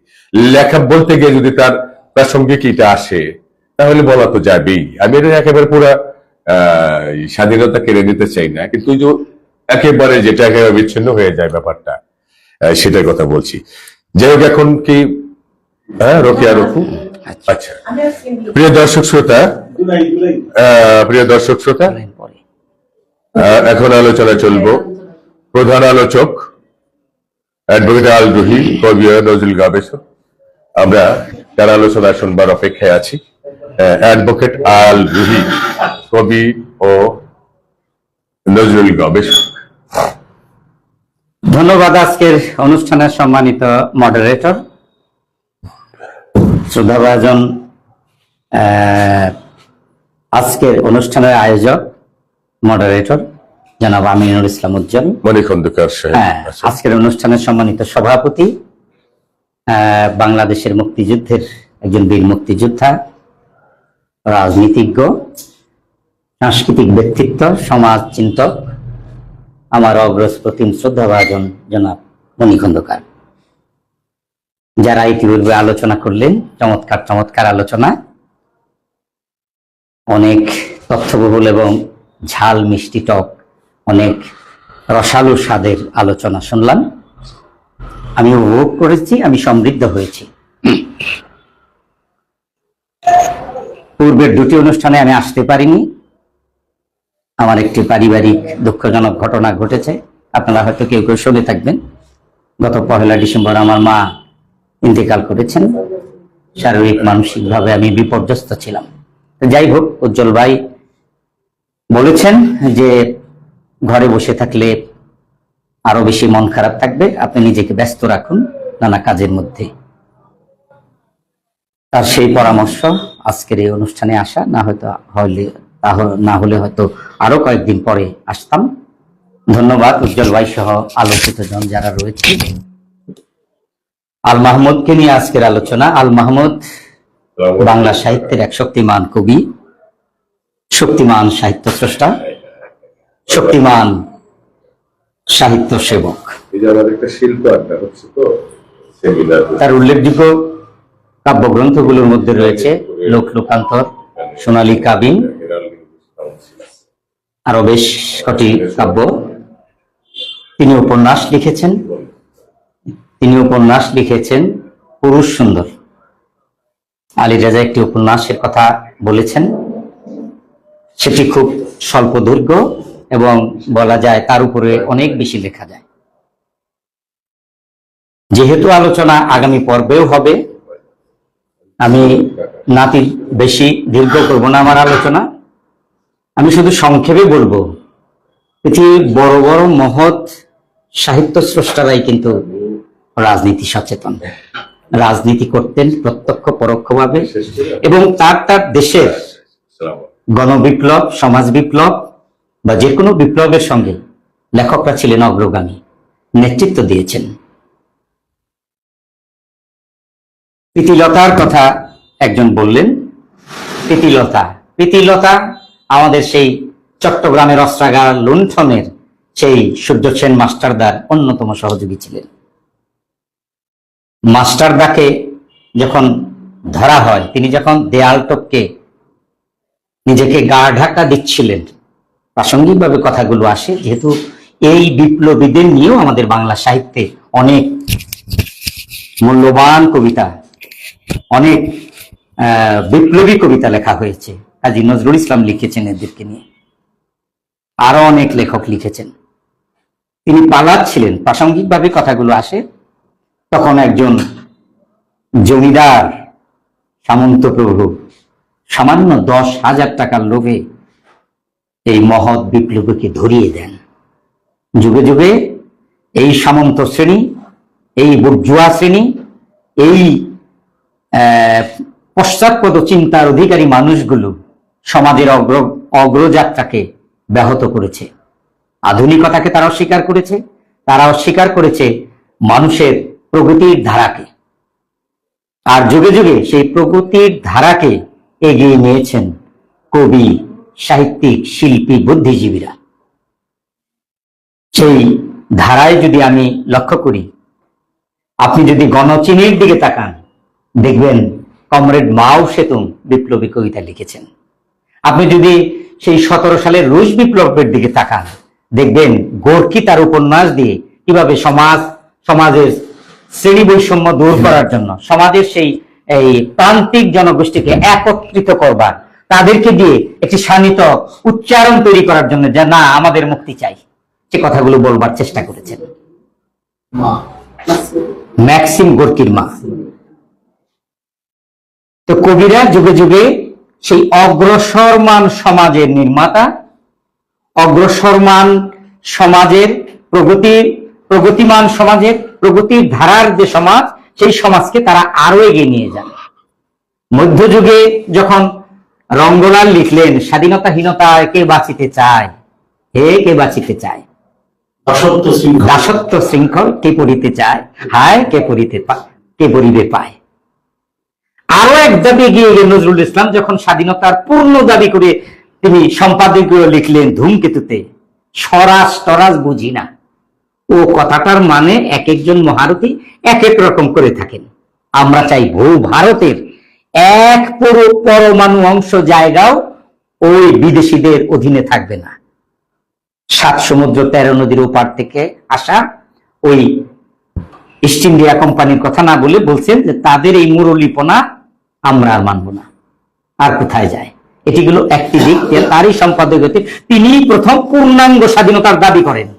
কেউ কেউ এটা বলতে লজ্জাবোধ করেন, হায় হায় নজরুলকে এত বড় দাবিদার আমরা স্বীকৃতি দেব?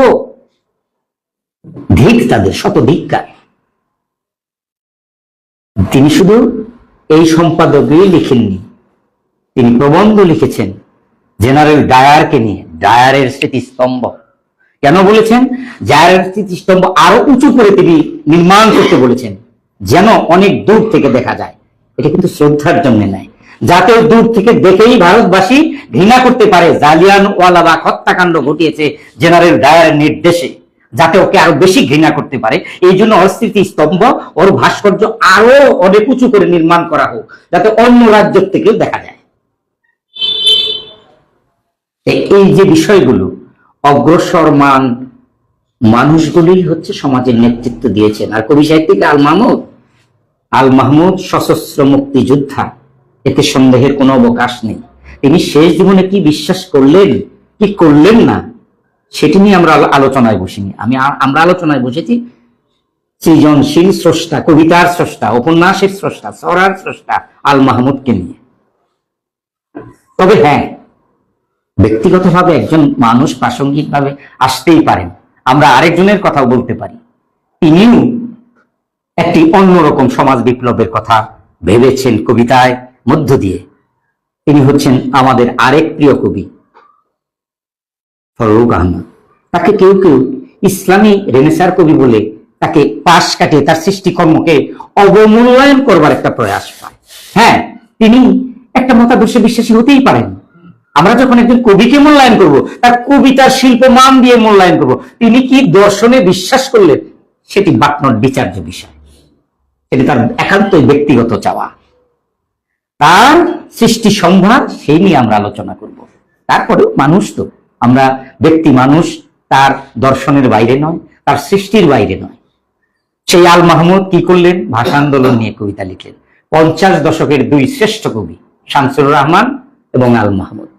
শামসুর রহমান অনেক বেশি লিখেছেন আল মাহমুদের চেয়ে, কিন্তু একটু আগে একজন আলোচক বললেন, আমি তাকে তার আলোচনা আমি বলেছি সমৃদ্ধ হয়েছি, তারপরেও আমি বলবো যে আল মাহমুদ মুক্তিযুদ্ধে অংশ নিয়েছেন, সমাজ বিপ্লবের কবি ছিলেন, তিনি মার্ক্সীয় দর্শনে বিশ্বাসী ছিলেন। কিন্তু অন্য আরেকজন কবি আমাদের শামসুর রহমান কি করেছেন? পাকিস্তান সরকারের পৃষ্ঠপোষকতায় পরিচালিত হয়েছে দৈনিক বাংলা, সেই দৈনিক বাংলার সম্পাদক ছিলেন। তিনি আবার স্বাধীনতাও লিখেছেন। স্বাধীনতা তুমি, রবি ঠাকুরের অমর কবিতা, অবিনাশী গান, স্বাধীনতা তুমি, কাজী নজরুল, ঝাঁকড়া চুলের বাবরি দুলানো মহান পুরুষ, সৃষ্টি সুখের উল্লাসে কাপা, এটিও লিখেছেন। কিন্তু তাইলে আমরা কি শামসুর রহমানকে বলবো যে পাকিস্তানের দালাল? না, তা বলবো না। এই জন্য বলবো না, তিনি ওই সময় চাকরি করাটাকে তার ব্যক্তিগত পছন্দের তালিকায় রাখছেন। আর শেষ বয়সে আল মাহমুদ কি জামাত ইসলামকে সমর্থন করলেন কি করলেন না, কিচ্ছু যায় আসে না। ওইটাতে শামসুর রহমানকে বিচার করা যাবে না। ওই যে পশ্চিমবঙ্গের কবিরা শামসুর রহমানের নাম শুনলে এজেন্ট নিম্নি করে, শামসুর রহমানের আল মাহমুদকে, শামসুর রহমানের চাইতেও তারা আল মাহমুদকে বেশি প্রায়োরিটি দেয়। কেন? আল মাহমুদ তার চেয়ে সংখ্যায় কম লিখছেন শামসুর রহমানের চেয়ে, কিন্তু তার কবিতায় যে কবিত্ব, তার কবিতায় যে শিল্প, তার কবিতায় যে মানুষের ছবি, মানুষের মুক্তির ছবি, সেটি কিন্তু এত শিল্পমান সমৃদ্ধ, সেটি বলার অবকাশ। আমি আগামী পর্বে তার সেই উদ্ধৃতি দিয়ে দিয়ে তার সেই কবিতাগুলো বলবো। তো আমি দীর্ঘ আলোচনা করতে চাই না, শীতের রাত। আমি শুধু বলতে চাই, শামসুর রহমান 50 দশকের শ্রেষ্ঠ কবি, আল মাহমুদ 50 দশকের শ্রেষ্ঠ কবি, এবং শিল্পমানের দিক থেকে আমি কাউকে তুলনা করে খাটো করতে চাই না। যার যার জায়গায় তারা স্ব মহিমায় মহিমান্বিত। আমরা দুজনের প্রতি আমাদের নমস্কার, সশ্রদ্ধ চিত্তে তাদের সেই সৃষ্টিকর্মকে আমরা স্মরণ করব, এবং তাদের দুজনেই আজ পৃথিবীতে নেই, দুজনেরই বিদেহী আত্মার মাগফিরাত কামনা করব। এবং আমি আগামী পর্বের জন্য আমার আলোচনা তুলে রাখলাম, কারণ আল মাহমুদ এত বিশাল বড় সৃষ্টিকর্ম রেখে গেছেন, এত মহৎ সৃষ্টিকর্ম রেখে গেছেন যে তাকে নিয়ে এই অল্প সময়ের আলোচনায় বোধহয় ভালো কিছু বলা যাবে না, বা বেশি কিছু বলা যাবে না, বা সমৃদ্ধ কিছু বলা যাবে না। তো যাই হোক, আপনারা আমাকে শুনলেন, আমার আগে যারা আলোচনা করেছেন তাদেরকে শুনেছেন। আমি বিশ্বাস করি এই সাহিত্য আড্ডা, এই শিল্প আড্ডা আমাদের সাহিত্যকর্মে, শিল্পকর্মে, আমাদের লেখনীতে, আমাদের শিল্প চিন্তায়, আমাদের সমাজ চিন্তায়, আমাদের রাজনীতি চিন্তায় আমাদেরকে আরো উস্কে দিবে, আমাদেরকে আরো প্রজ্বলিত করবে, আমাদের আরো সামনের দিকে এগিয়ে দিবে। এই জন্য কথাটি বললাম যে সাহিত্য আড্ডা এবং সাহিত্যের পুরস্কার, সম্মাননা, সাহিত্য পুরস্কার, এগুলো হচ্ছে একজন লেখককে নতুন করে দায়বদ্ধ করে, নতুন করে তাকে ঋণী করে, নতুন করে তাকে পথ চলায় আরো এগিয়ে দেয়। আগামী দিনে আমরা আরো এগিয়ে যাব এবং লেখার ক্ষেত্রে, সমাজের ক্ষেত্রে, রাষ্ট্রের ক্ষেত্রে আমাদের সেই যে দায়বদ্ধতা সেটি আমরা অব্যাহত রাখবো। এই কথা বলে আমি সকলকে, আমার কথা হয়তো রসালো হলো না, আমি 2-3টি সপ্তাহ আমার পারিবারিক নানা ঝামেলায় এবং আমার পারিবারিক একটি দুঃখজনক ব্যাপারে আমি খুব মর্মাহত ছিলাম।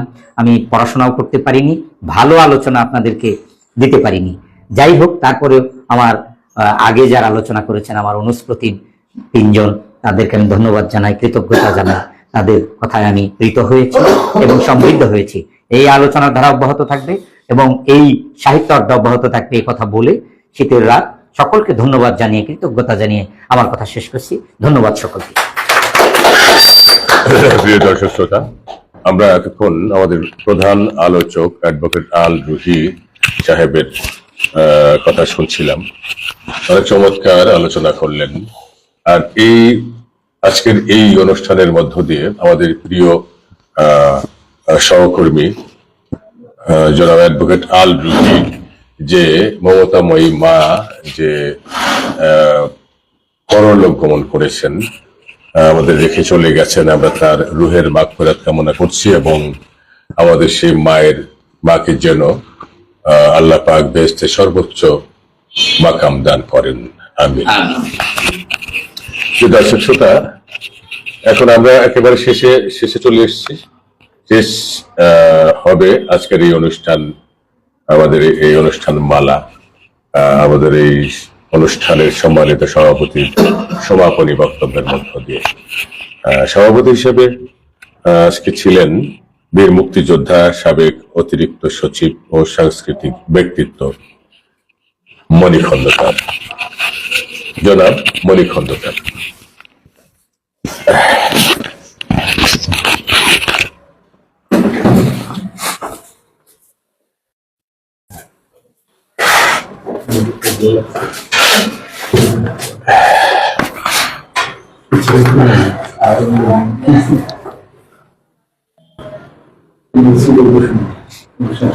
শুভ সন্ধ্যা।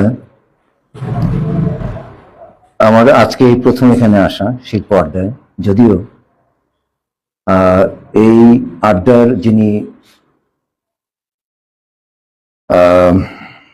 প্রতিষ্ঠা দিতে চেষ্টা করছেন, যিনি সংগঠক এই আড্ডার, অনেকদিন ধরে আমাকে বলেন, আমার মতো অনেককেই বলেন এবং উনি টেনে টেনে আনেন। আমি আসলে আগে যারা মানে সঞ্চালনা যিনি করলেন, অধ্যক্ষ আমিনুল ইসলাম উজ্জ্বল সাহেব, এবং তারপরে ডক্টর আলী রেজা থেকে শুরু করে শেষ পর্যন্ত কবি আল রুহি পর্যন্ত, মাঝখানে যারা আছেন তাদের কথা বলি একটু পরে। তো আমি খুব বেশি সময় নিতে অভ্যস্ত না, কারণ আমি অত কথা বলতেই জানি না, যে কারণে আমার অত কথা বলার খুব একটা সুযোগ নেই। এখানে বসে বসে শুনছি এবং এই শুনে সত্যিকার অর্থেই সমৃদ্ধ হওয়ার জন্য এখানে আসা। যেমন আমি অন্তত পক্ষে 4-5 মাস আগেও আমি অধ্যক্ষ আমিনুল ইসলাম উজ্জ্বলকে বলেছি যে আমি শ্রোতা হিসেবে যাব, আমাকে কিন্তু কিছু বলতে পারলে আমি কিন্তু বলতে পারবো না বা বলবো না। যাই হোক, আজকে সভাপতির আসন গ্রহণ করেছি এবং আজকে যারা শুনছেন এবং দেখছেন, তো তাদের সকলকেই এই সাহিত্য আড্ডার পক্ষ থেকে আমিও সকলকেই ধন্যবাদ জানাই। আর এখানে যে যাকে নিয়ে যে কবি আল মাহমুদ, আসলে বাংলা সাহিত্যের এই স্বাধীনতা পরবর্তী প্রধান কবি হিসেবে আমরা কবি শামসুর রহমানের কথাই শুনেছি। আর এখানে যে আলোচনাগুলো এসেছে সেগুলি সত্যি আমাদেরকে মানে অনেক অজানা দরজার উন্মোচনের দিকে আমাদেরকে নিয়ে গেছে। তো আমি এখানে বসে যে কথাগুলো আমি প্রথমেই বলতে চেয়েছি সেটি হচ্ছে যে কবি আল মাহমুদের এই 4টা বাক্য পড়ি আমি। আমি বাংলাদেশের প্রতিটি নদীতে সাঁতার কেটেছি, কত তরঙ্গ আমার চোখে ধুয়ে হয়ে গেছে। এই যে এই 4টা লাইন পংক্তি, এখানে কি দাঁড়ায়, তাই না? তো এটা সাংঘাতিক রকমের আত্মবিশ্বাসী একটা কথা। আর ওনার যে 1963 সনের লোকান্তর বা কালের কলম 1966 এবং সোনালী কাবিন 1973 যেগুলি আমরা পাই, এই 3টি কবিতার পড়লে তাকে চেনা যায় আবহমান কালের প্রতিনিধি হিসাবে, তাকে কিন্তু ওখানে দেখা যায়। তার এই কাব্যগ্রন্থগুলো যদি আমরা পড়ি, তিনি মুক্ত চিন্তার বাহক ছিলেন এবং তিনি তার যে অবগাহন সেটি বৃহত্তর মানব সমাজের যে সাংস্কৃতিক পরম্পরা, তাই তিনি তার কবিতায়, গল্পে, উপন্যাসে তিনি এগুলি তুলে ধরেছেন। তো এখন যেটি গুরুত্বপূর্ণ সেটি হচ্ছে তিনি অবশ্যই কবিদের সাহস জুগিয়েছেন, কারণ তিনি দুঃসাহসী একজন যাত্রাপথের প্রতীক ছিলেন। তারপর এখানে যে কথাগুলো এসছে নিশ্চয়ই আমি খুবই একমত পোষণ করব। যেমন এখানে আমি সশ্রদ্ধ চিত্তে আমি ডক্টর আলী রেজা, তারপরে হলো ইংরেজি আব্দুর রহিম সহকারী অধ্যাপক, সোহেল সৌকর্য তিনিও সহকারী অধ্যাপক ভুয়াপুর সরকারি কলেজের, ইব্রাহিমকা কলেজ, তাই না? ইব্রাহিমকা কলেজ। তারপরে তরুণ আরেকজন আলোচক, তিনিও একজন কলেজ শিক্ষক, মাহমুদ হাসান কলেজ। আচ্ছা আচ্ছা, ইমরোজ নাজমুল আর কবি আল রুহি। এখানে সত্যি কথা যদি বলি আমি, আমরা একত্রে আগে পরে এই শহরে জন্মেছি, বড় হয়েছি। এখানে আর যারা তাদের সঙ্গে অনেক পরে পরিচয়, এবং ও জানে, আমি জানি আমরা তখন কিভাবে এই ছোট্ট শহরটায় কিভাবে আমরা আমাদের বন্ধনকে এগিয়ে নিয়ে গেছি, এবং যেটা আমরা এখনো সেই ধারাই আমরা এগিয়ে যাই। তো আমার কাছে ভালো লেগেছে যে কবি আল মাহমুদের কে নিয়ে আলোচনার যে দাবি রাখে সেটি আমরা প্রত্যেকেই অনুভব করি। যদিও আমি জানি না বা আমরা কেউ বলতে পারবো না যে এই যে আলোচনা, এই আলোচনা কিভাবে আগামী প্রজন্মকে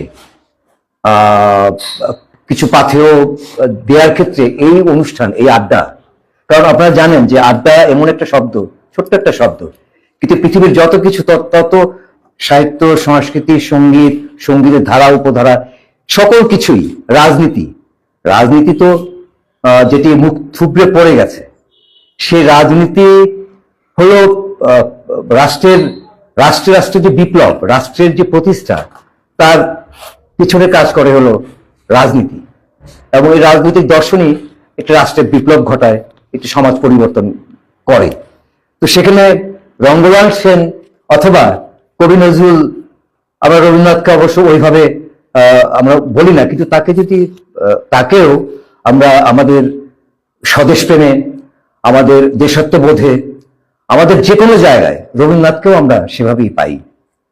আর নজরুল তো সেখানে কোনো উনি ওনাকে যদি বিদ্রোহী বলা হয় তবে সেটা একটু মানে তাকে ছোট করা হয় বলে আমি মনে করি, কম বলা হয়। ইংরেজিতে রেবল পয়েন্ট।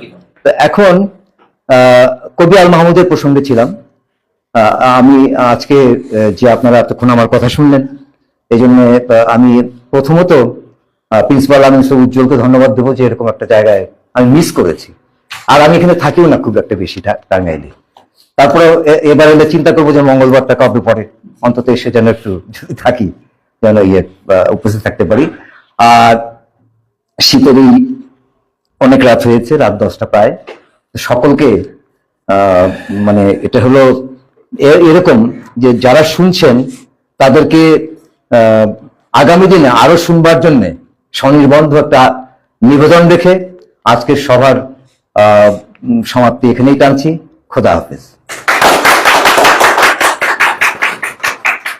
যে দর্শক শ্রোতা, আমরা আজকের এই আলোচনা অনুষ্ঠানের সম্মানিত সভাপতির সমাপনী বক্তব্য শুনছিলাম। আর বক্তব্য দিচ্ছিলেন জনাব মণি খন্দকার। আমরা কৃতজ্ঞতা জানাচ্ছি জনাব মণি খন্দকারের প্রতি। এই শিল্প আড্ডার পক্ষ থেকে আমরা ভবিষ্যতেও তাকে বারবার এই অনুষ্ঠানে দেখতে চাই।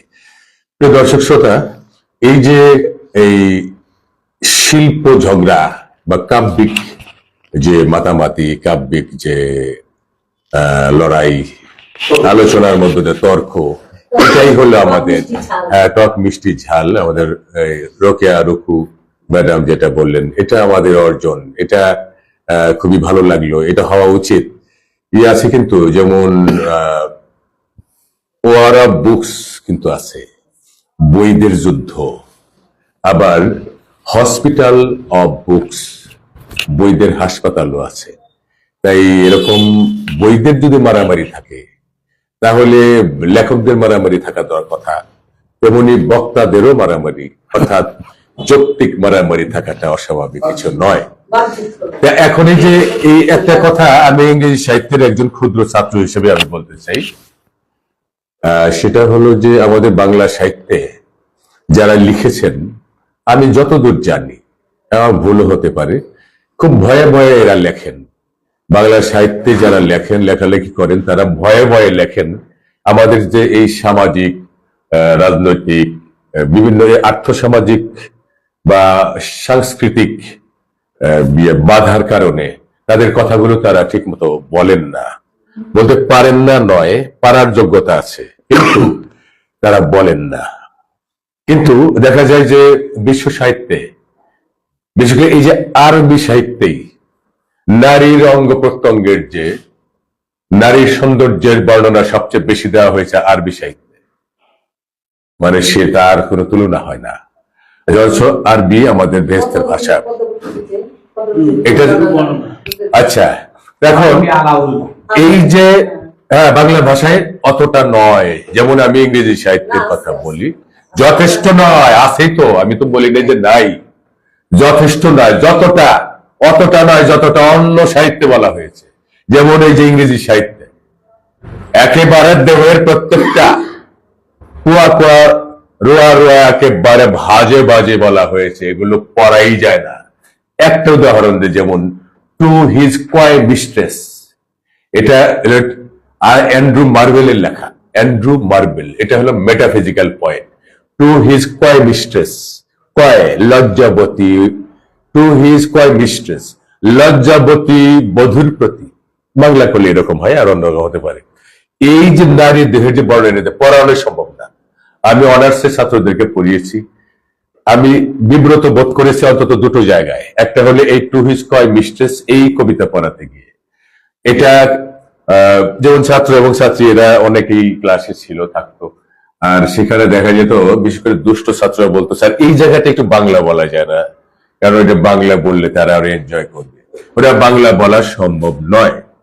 আচ্ছা, মানে এরকম ভাবে বর্ণনা।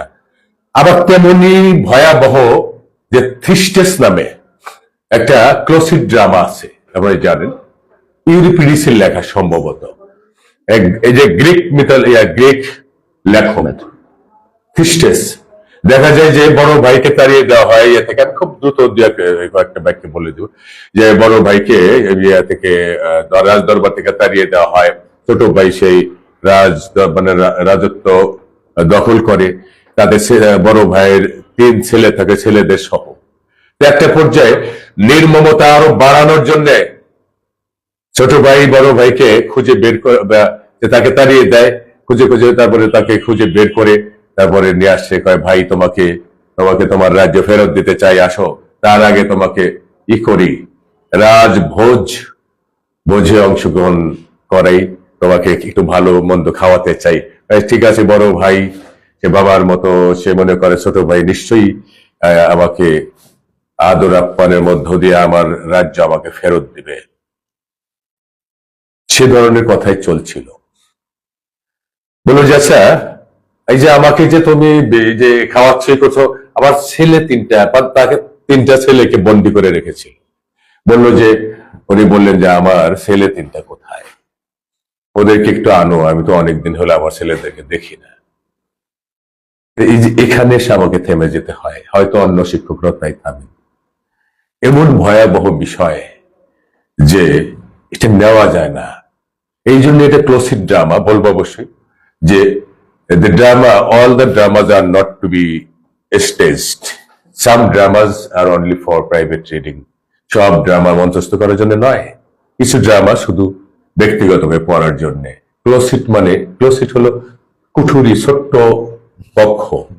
ক্লোসিড ড্রামা বলতে যে ড্রামা ওই একটা কক্ষে বসে পড়ার জন্য, এটা মঞ্চস্থ করলে মানুষ বাঁচবে না, আবেগে মরে যাবে অনেকে স্ট্রোক করে। তো যাই হোক, পরে বলছে যে আমার ছেলেরা কোথায়? বলছে ছেলেরা তোমার এত কাছে চলে গেছে যে এদেরকে আর ফেরত আনা সম্ভব নয়। মানে হলো যে তোমার পেটে চলে গেছে তোমার ছেলেরা, তার মানে 3টা ছেলেকে জবাই করেছে, জবাই করে তাদের দেহের মাংস এগুলা রান্না করে তার এই ভাইকে খাওয়াচ্ছে, অর্থাৎ সন্তানদের মাংস রান্না করে বাবাকে খাওয়াচ্ছে। এটা কি নেওয়া যায়? যে আমার সন্তানেরা কোথায়, যে তোমার সন্তানরা তোমার এত নিকটে চলে গেছে যে ওরা আর ফেরত আসবে না, মানে তুই এখন খেলে তোমার পেটে চলে গেছে তোমার সন্তানেরা, মানে যে তোমার সন্তানদের মাংসই তো তুমি এতক্ষণ খেলে। এই যে নির্মমতা, এগুলো সাহিত্যে লেখা হয়। এই যে ক্লোসিড ড্রামা, থিস্টেস যদি সম্ভব হয় এটা পড়ে নেবেন, কিন্তু যদি বোঝেন ঠিক মতো নিতে পারবেন না, যারা আর পড়বো না। যাই হোক, ওই যে যেমনটা আর এই যে আপনার মেটাফিজিক্যাল পোয়েট্রির যে জনক জন ডান, তার আমার খুব অত্যন্ত প্রিয় কবি জন ডান, অনেকেরই প্রিয় কবি, রবীন্দ্রনাথের প্রিয় কবি ছিলেন। তার ফিলি কবিতাটা পড়ে নেবেন, ওর মধ্যে কি দুষ্টুমিটাই না করেছেন জন ডান। ফ্লি, মধুমক্ষিকা, এটা প্রয়োজনে পরের দ্বিতীয় পর্বে আমরা বলবো। যাই প্রিয় দর্শক শ্রোতা, এই যে কবি আল মাহমুদের এই সাহিত্য সৃষ্টি, এটা আমরা এক পর্বে শেষ করতে পারি নাই, পারা সম্ভব নয়, হয়তো আরো 10 পর্ব করলেও শেষ হবে না। তবুও আমরা চেষ্টা করব পরবর্তী পর্বে এটা মোটামুটি একটা সমাপ্তি টানতে। আশা করি আপনারা আমাদের সঙ্গে থাকবেন। প্রিয় দর্শক শ্রোতা, আপনাদের আপনারা এটা দেখে থাকেন, হাজার হাজার শত শত মানুষ আপনারা দেখে থাকেন অনলাইনে, আর অনেকে অফলাইনেও আসেন। আর সেই আপনাদের এই আগ্রহই আমাদের এই আয়োজনকে বাঁচিয়ে রাখবে বলে আমাদের বিশ্বাস। এতক্ষণ সঙ্গে থাকবার জন্য অসংখ্য ধন্যবাদ এবং কৃতজ্ঞতা। এখানে এই এতক্ষণ যে জায়গা থেকে আলোচনা শুনছিলেন, অনলাইনে আপনারা উপভোগ করছিলেন বা অনুষ্ঠিত হলো, এটা সয়ানী পুকুর সংলগ্ন হেরাল্ড ইংলিশ কাউন্সিল। এটা একটা প্রতিষ্ঠান, যেটা ব্যক্তি মালিকানাধীন প্রতিষ্ঠান। এখানে স্পোকেন ইংলিশ এবং IELTS শিক্ষা দেওয়া হয়। বিদেশে অনেকেই ভাষা না জানার দরুন অর্ধ বেতনে তারা চাকরি করে বা কম বেতনে নানান সমস্যায় পড়ে, যার ফলে এই যে রেমিটেন্স যোদ্ধা যারা যারা লেখাপড়া কম জানেন, ভাষার অভাব, মানে ঠিক মতো নিজের কথা বলতে পারেন না, তাই তাদের জন্য এই প্রতিষ্ঠান যেখানে স্পোকেন ইংলিশ শেখানো হয়, যাতে তারা বিদেশে ভাষার সমস্যার সমাধান করতে পারেন আর সঠিক মূল্যায়ন তারা পেতে পারেন। তাই সেই হেরাল্ড ইংলিশ কাউন্সিলের একটা মিনি অডিটোরিয়াম, সেই অডিটোরিয়াম থেকে এতক্ষণ এই আলোচনা প্রচারিত হচ্ছিল। আবারও ধন্যবাদ, ভালো থাকুন, আল্লাহ আপনাদের ভালো রাখুন, আল্লাহ হাফেজ।